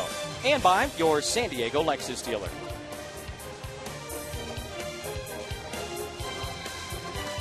How about a 4-run 6th inning in support of Tyson Ross? He was a part of it. RBI single for the Padre pitcher, and a couple of starts against Texas this year. Look at that column, ER. That stands for earned runs. Oh, I get it. And it seems like Tyson Ross is the Texas Ranger, taking control over the Texas Rangers. See Ross going there, the guy with the badge usually has the power, and Tyson Ross being the guy with the power. He has lassoed their offense. And how about Tyson Ross getting 6 runs to work with? We mentioned earlier, Colby Lewis, almost 7 runs of support. Nada. Zilch. 0 for the Rangers to this point. Nothing but a bagel up there. That's it. Elvis Andrews to be followed by Venable and Wilson here against Ross in the 7th. Tyson has the only complete game of the season for the Padres. That came back in Arizona earlier this year. Probably not going to go 9 tonight. Yeah, next pitch here, 95. And that's a hard hit base hit into left field for Andrews. His second hit of the night. And he's got 2 of the 3 Texas base hits. Hey, time to have some fun, fans. Tweet your strongest fan photo. Got to use the hashtag. Hashtag SDDataStrongFan. You might just see yourself in an upcoming broadcast, and it's brought to you by our good friends at T-Mobile.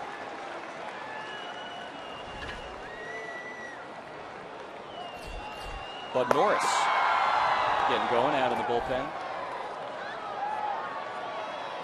And round 3 between Tyson and Will.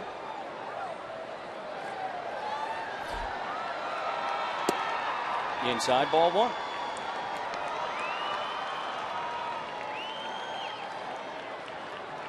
Pretty quick return for Will Venable to Southern California.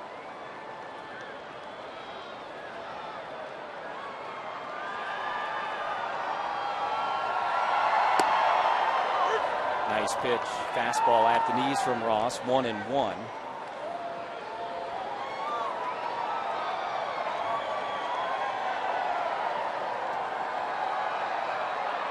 Tyson struck him out in his first at bat. He walked his second time up, and he pops this one foul out of play. 1-2. Did you know that Will Venable received the B.F. Bunn Trophy in 04-05? It was awarded to that member of the Princeton varsity basketball team who, through sportsmanship, play, and influence, has contributed most to the sport. Congratulations, Will Venable.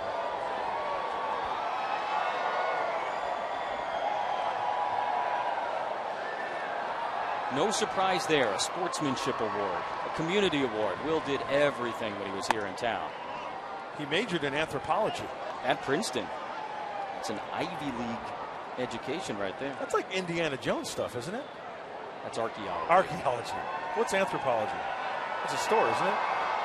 It's people, I think, still, right? Is it?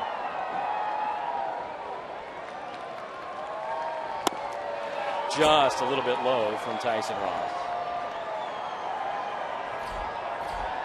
Or is it ants throwing? That is not anthropology. Oh, it's not? It's the study of humanity. Oh. So we got people. Oh, the humanity. It's also a store in the mall.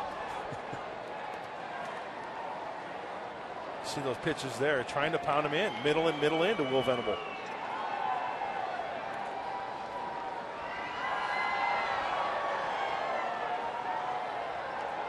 Three-two to Will. Got him. Throws him. Venable strikes out for the second time tonight against his former teammate Tyson Ross. 1 away.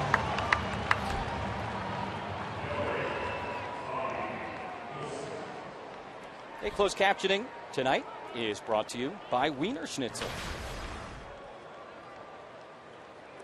Catcher Bobby Wilson trying to get it going after the plate. Behind the dish tonight, Padres stolen a couple of bases against him. Had some trouble blocking the plate on Corey Spangenberg in the bottom of the 6th inning. And he swings at the first pitch and lifts it into very shallow right field. Spangenberg calls, catches, 2 away. I'll tell you what, as a pitcher, you got to love that. That's pitch 101, swinging early. 2 outs here in the 7th. And while we have a moment, this copyrighted telecast is presented by authority of the San Diego Padres and may not be reproduced or retransmitted in any form. The accounts and description of this game may not be disseminated without the express written consent of the San Diego Padres. No DH for the Rangers tonight meant Prince Fielder at first base, and it meant Mitch Moreland on the bench. He's going to come on and pinch here for the pitcher Faulkner. Moreland having a really nice year for the Rangers. You see the numbers. Leading home run hitter on this team. And he takes strike one.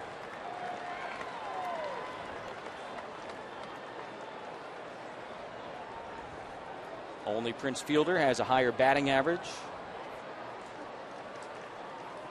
And with all the injury troubles the last few years for Moreland, he stayed pretty healthy this year and played most days. Breaks his bat. It's a home run in a phone booth. Here, it's a P6. Man left. Stretch time at Petco. 6-0 San Diego.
Now, Justin Upton just hit his 24th home run yesterday in Philadelphia. The last Padre outfielder to accomplish that, Bubba Trammell, back in 2001.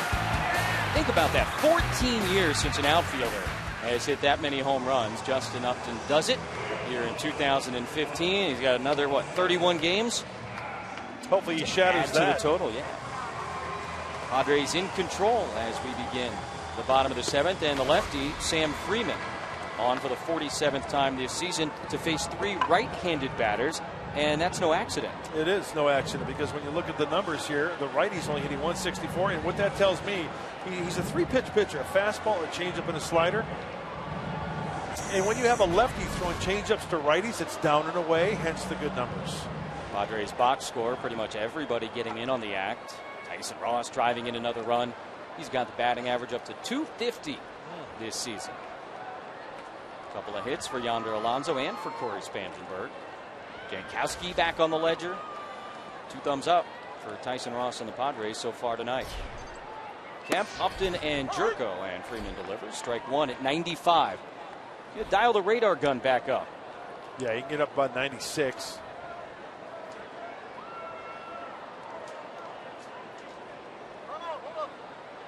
Asks for time. Broke his belt during his last at bat. Sorry. And he hits that one out to right. Chu's got a long way to go. Still going back and on the edge of the track. He makes the catch. Well struck by Matt Kemp. Kind of took a zigzag route out there as well. He'll do that. Right idea, good swing. Hit the ball well the opposite way. Time now for our Fan Diego fans of the game. Anytime face painting is involved, you know it's going to be a good time. I know that Mike Pomeranz was in line. Wanted to get his face painted. I think he got the swinging friar on his cheek. Yeah. That's what he got. Ball 1 to Justin Upton. Flew out to deep right field his last time up. Padres taking care of business. 6 runs in this game. And they've hit some balls really well that didn't bring runs home.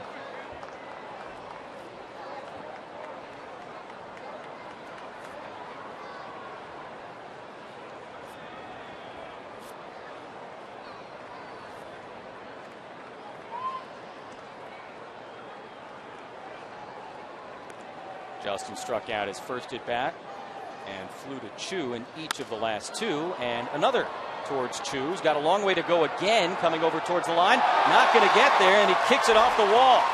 Upton into second base, looking back over his shoulder. He'll settle for 2. How about another extra base hit for Justin Upton? 18th double of the season. Well, I needed that. And replace your divots, please, Mr. Chu. He's on it. Do you know what golfers can do to a golf course? Anyway, a good effort by Chu, extending over the glove. That was a catchable ball. Sure, a long way to run, but that ball actually went over his glove. And personally speaking, I needed that double. Pick the stick. Chris Button's in the lead, 18th for Justin. So I'm at 1 tonight with the strikeout and the double for Upton. It is going to be a tight race down the stretch in Pick the Stick. Stay tuned. ...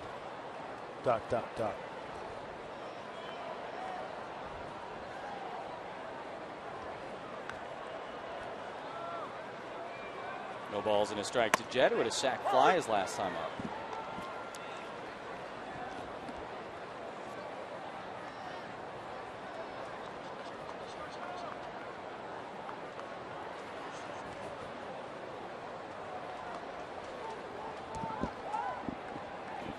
Nothing at 2, and Jerko lays off.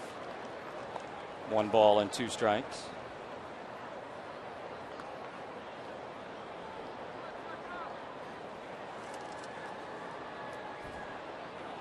Sac fly was RBI number 39 for Jerko his last time. Padres sent 10 men to the plate in the 6th inning, scored 4 more runs, 3 of which were earned, and now 2-2. A lot of heroes tonight in this game, wouldn't you say, Jesse? I mean, the happy scoreboard as we look at it, 6 runs, 9 hits. I guess you can say maybe a handful or more of Padres can be heroes in this one. They've been super. 2-2 into center field for a base hit. Upton is approaching third. He'll be held. Now DeShields bobbles it, but recovers in time. And Justin staying at third base. Jerko into the box score with his first hit of the night and a 10th for the Padres. Hey, you can bring your magical powers and dress in your superhero best for Superhero Day at Petco Park this Sunday when the Padres face the Dodgers at 1:10.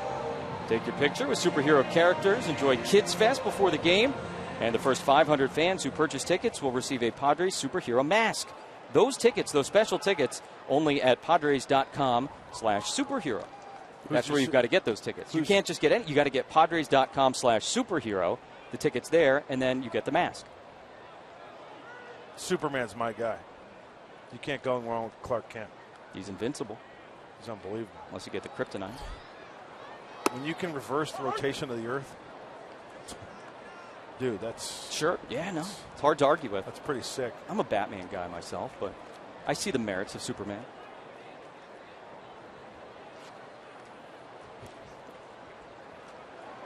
Nothing in 1 to Spangenberg, and Corey chops that one. Nice job by Freeman coming off the mound, goes to second for 1, and that's all they'll get. That's an athletic play by the pitcher, Sam Freeman. Not only going up, but staying calm, staying with it, and getting that lead runner. You mentioned the athleticism. Watch him get to the ball. Okay, set himself up. He did his job. A lot of pitchers have difficulty throwing to the bases at times. Heroic effort. one could say.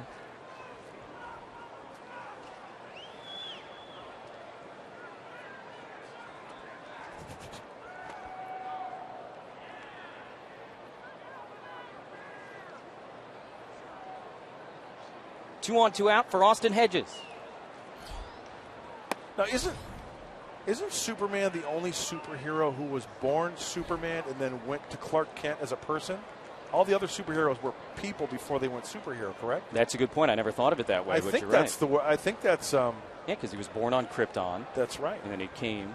And he worked for the Daily Planet. Right. With Lois Lane. How you doing?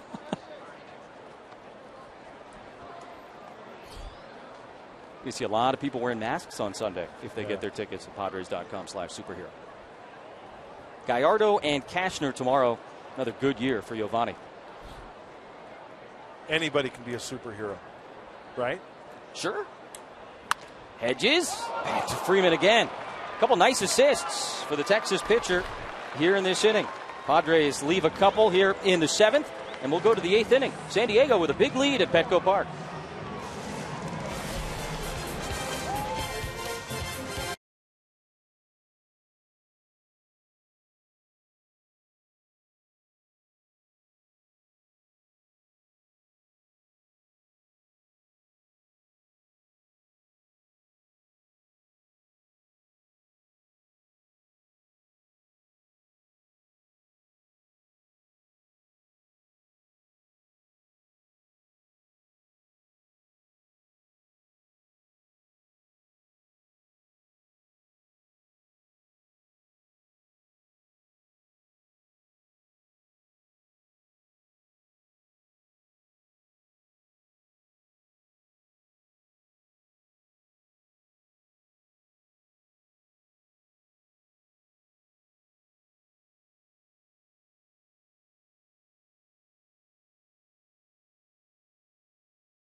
Right now, Mark and I are working on Padres Live, the post-game show, which will be brought to you by Cox Communications. Tyson Ross having a good game. Yeah, and Tyson Ross has really done it with the fastball. It's usually the slider. You see the slider right here, wipeout. But to get there, it's the fastball command. Two-seam success, also throwing that four-seamer into the lefties, and then the wipeout slider to the ex-Pod, Will Venable, tonight. When we see in the post-game show, we're going to talk about what happens here on the field. Also, good National League West rivalry going on right now. Dodgers and Giants. Will have the highlights for you. And you know what? Before we get it up to the booth, how about a check of our Saquon Pick the Stick results as they stand right now since such a nice offensive night. Gentlemen and lady, have at it. Yeah, tight race. No doubt about it. It's going to go down. Tight. That's 11. That's double digits. Oh, listen to you. Oh, really, Anthropology? Come on. Oh, okay. Baseball 101 down there. I just like that the professor and I are out of the cellar, at the moment at least. Well, that'll change.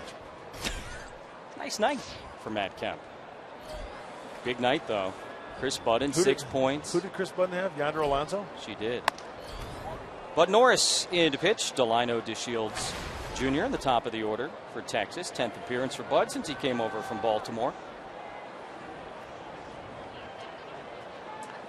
I like the velocity of Bud Norris getting up to 96. Perfect opportunity to go out there in the 8th here and have a quick inning.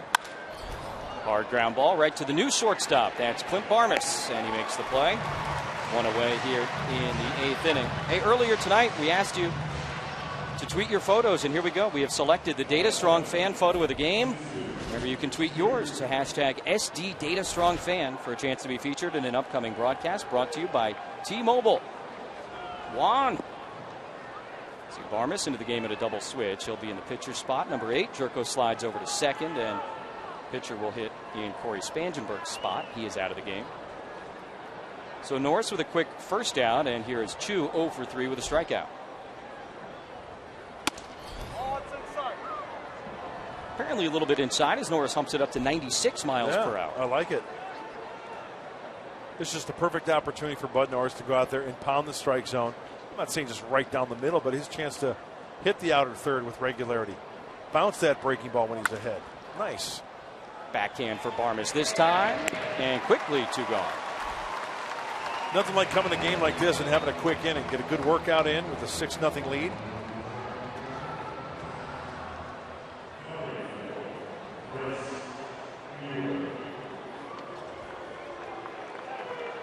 Prince Fielder last time hit by a pitch on the arm. You see he's got it wrapped up now a little bit.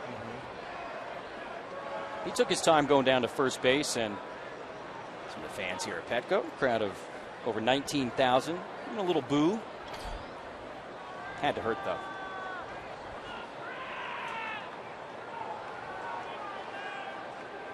Norris goes to the breaking ball, hits the outside edge, 0-1 as you take a look at the shift against Prince Fielder. Extreme on the infield, opposite weight in the outfield.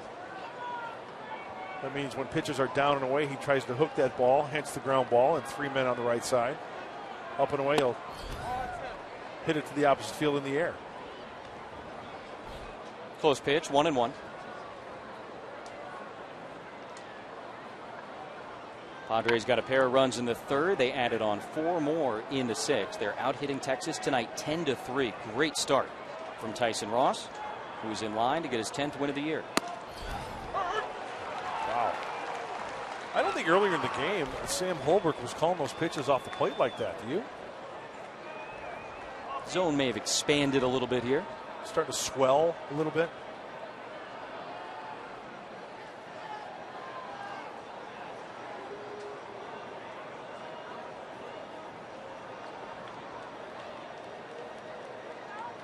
See if they try and go right back out there. They do. A little bit low. 2 balls and 2 strikes. Why not try it again? Sure.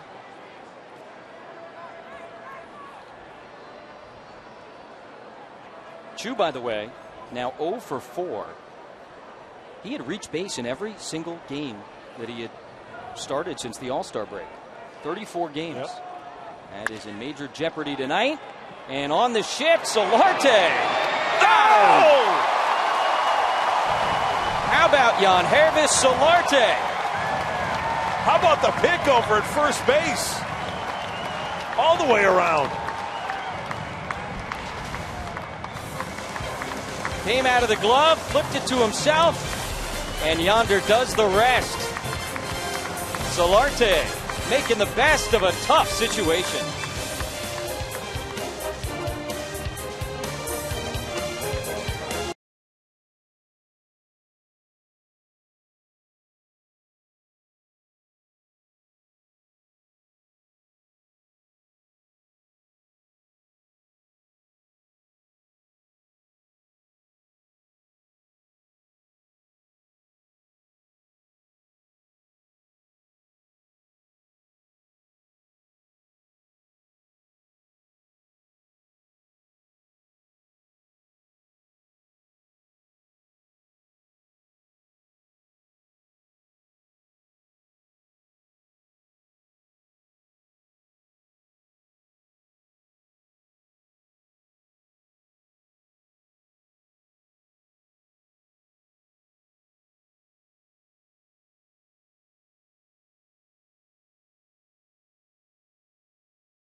to you by Mercury Insurance. Log on to mercuryinsurance.com today and see how much you could save.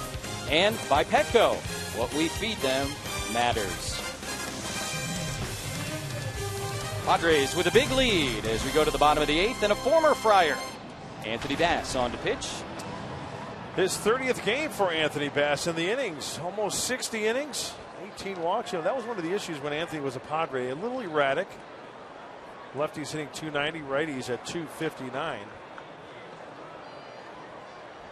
Called from AAA Round Rock earlier this month as Clint Barmas lines one to Chu, one away, and we take a look at our Harrah's game summary.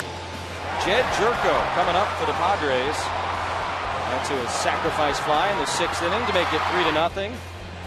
Corey Spangenberg doubling to left field as part of that big 6th inning, and Tyson Ross getting in on the act as well. An RBI single for the Padre pitcher after an intentional walk to get to him. Solarte was involved. Padres hit around in the 6th and added 4 more runs against Colby Lewis.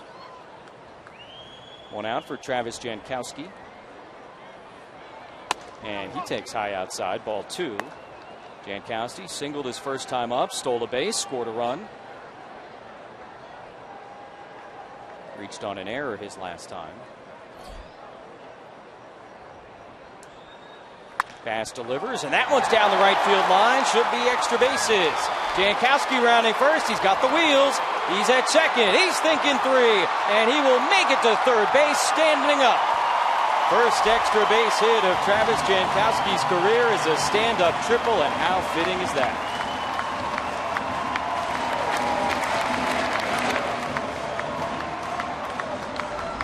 Well, he turned on a pitch from Anthony Bass big time.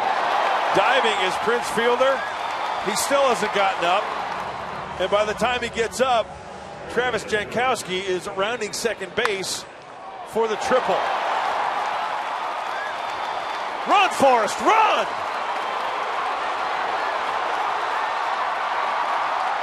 You know what I love on a triple? A stand-up triple. That's when you know you've got some wheels. Jankowski held hitless on the road trip. Couple of hits tonight. And the infield comes in as pinch hitter Brett Wallace steps up, and he takes strike 1. Wallace had a really nice road trip, and obviously he's not getting the opportunity to play every day, but he's really taking advantage of his opportunities. Pinch hit singles each of the last couple of games in Philadelphia. Knocked in a run yesterday, and he flares this one into left field for another base hit and another RBI. He's headed to second base. Jankowski triples, Wallace doubles, and the Padres have kicked the extra point. It is 7-0.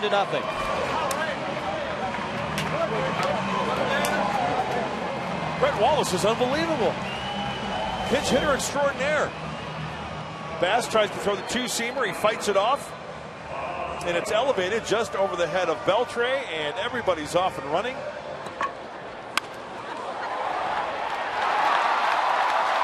Now 12 for 32 for Brett Wallace in the pinch. 12 RBIs. Among the leaders in all of baseball.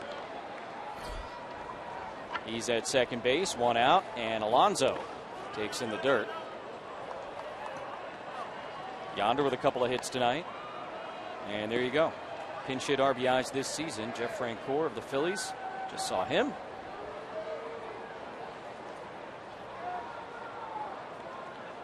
Seven different Padres have driven in a run tonight.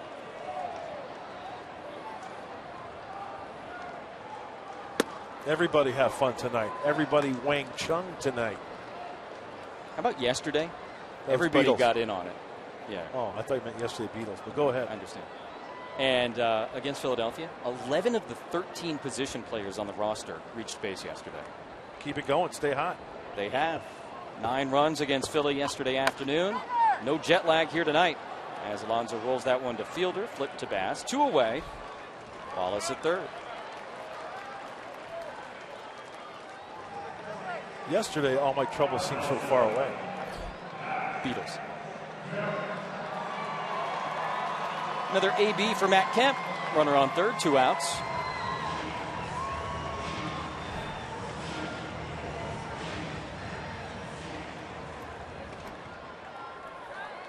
I love this adding on. Keep adding on late. Create momentum. And this is a team, we documented earlier, Jesse, the Texas Rangers. They're in it. This is a good team right now with the way they've been throwing. The starters, their offense. Good sign for San Diego on first night of the homestand. Padres yesterday in Philly scored in the 6th, the 7th, the 8th, and the 9th. Took a 3-1 lead and turned it into a 9-4 laugher. Straight out of Philadelphia and keeping it going here in San Diego.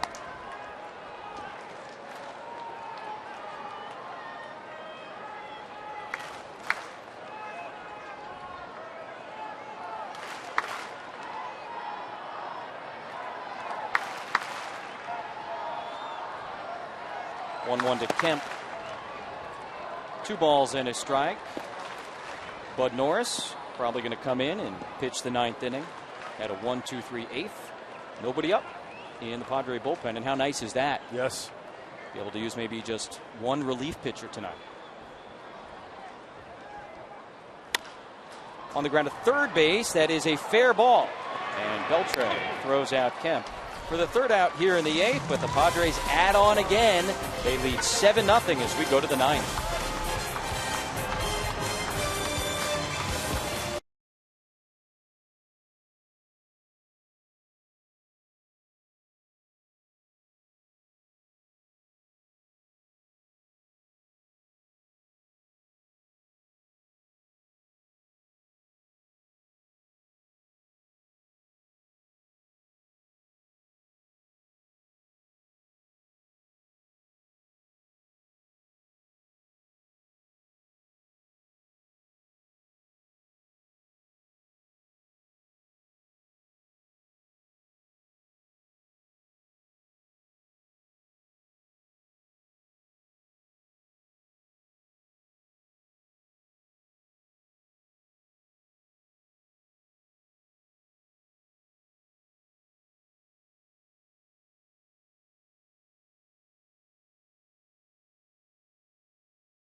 Colby Lewis and Tyson Ross.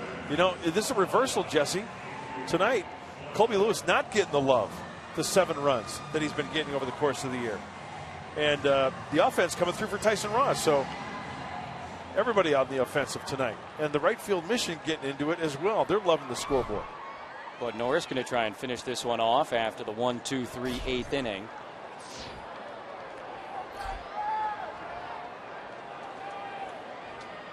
Beltre, Odor, and Elvis Andrus. I like Bud Norris going out there for the 2nd inning because he did have a quick 8th. And I went into the clubhouse before the game, into the coach's room, talked with Darren Balsley, the pitching coach for the Padres. And I asked him, I said, hey, you know, I wasn't on the road trip, but give me a little, there's Darren Balsley. I said, give me a little status on the pitching, the bullpen. Because, yeah, guys are kind of tired, you know. They've been used a lot, so this is huge. Tyson going 7 and Bud Norris finishing off here. Talking earlier in the night about potential September call-ups, and certainly at some point, whether it's tomorrow or later on, you'd expect some relief pitching to arrive for the Padres. Pat Murphy's had to go to the bullpen regularly in the month of August. Said earlier, Tyson Ross, the only complete game of the season for a Padre pitcher. Just a little bit low to Adrian Beltre, 2-1. Norris got 3 ground balls in the 8th. Top 3 men in the order. And now Beltre trying to extend his 6-game hitting streak. That's a foul ball. Brett Wallace staying in the game to play third base. Get a little defensive action over at the hot corner.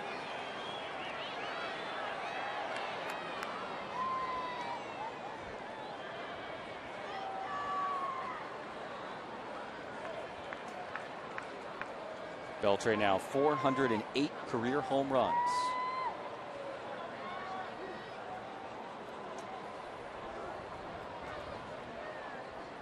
Two, and that's pop foul out of play on the right side.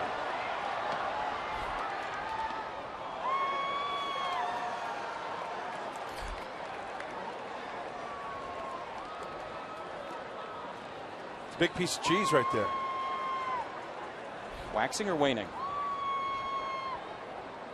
That would be astronomy, not astrology. Oh, palm reading.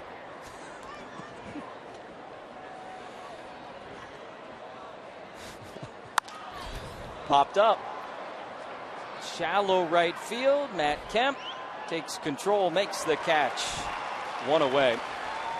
Well, Tyson Ross, we always talk about the slider. Colby Lewis, the Texas starter, also a big slider guy. How about the comparison here, Mark? Well, on the left, Tyson Ross, more of a power slider. I mean, get up on top of it and look at the tilt on it. You see the Fox vision there. It gives you an idea out of the hand. Now, Colby Lewis, his is about 80 to 84 miles an hour. Still good depth to it, good tilt, and still effective. So I guess the point is you don't have to have the power slider. That's nice. That's an added plus for you. But Colby Lewis is all about location, and he located some sliders very nicely tonight. Odor 0 for 3. Fastball is outside, as you could hear from Sam Holbrook.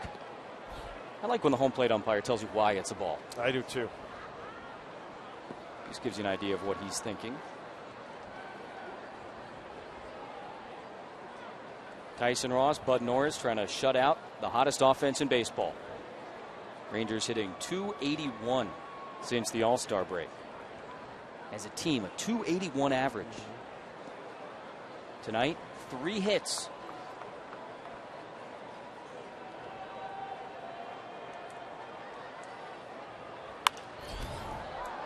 At a play, 1-1. You just smell his bat. You see that? Maybe a little kiss? I think he was smelling it.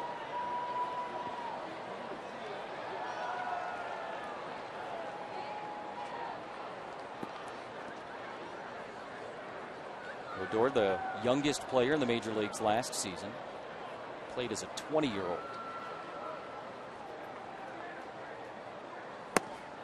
1-2. Nice slider from Bud Norris. Padres got it done offensively tonight. They've gotten it done from a pitching standpoint. Tyson Ross, 7 shutout innings. Norris, a quick 8th. And now ahead of Odor here with 1 out in the 9th. High fastball right here. Hits it well to left. Upton going over towards the line, but it'll be out of play.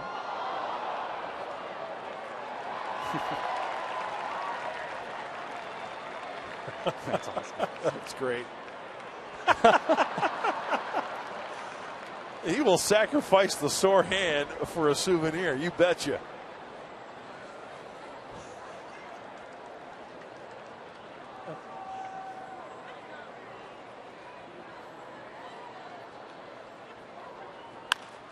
Chopped over to third. Wallace on the backhand. Just into the game. A couple of nice plays by Brett Wallace at third base. Speaking of nice plays by third baseman, our Bill Howe play of the game belongs to Yangervis Solarte in the shift against Prince Fielder. Has a pop out of the mitt. No problem. How about that concentration? Great play all the way around. Hey, and sometimes the ball just finds your glove. Sometimes it finds your hand. The bare hand in this case. And credit Yonder Alonso picking up Solarte as well on the back end. That's some kind of badass. Now an inning off for Solarte. Mike Napoli going to be the pinch hitter here. Former Red Sox catcher, now first baseman.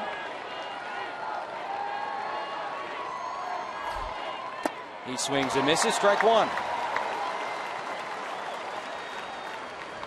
Napoli went to Texas at the beginning of this month, August 7th.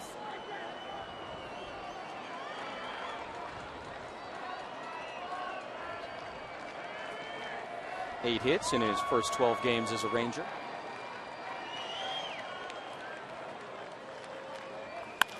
Hits that one to third. What do you know? Brett Wallace makes the play And another 1-2-3 inning for Bud Norris as he closes out the Texas Rangers.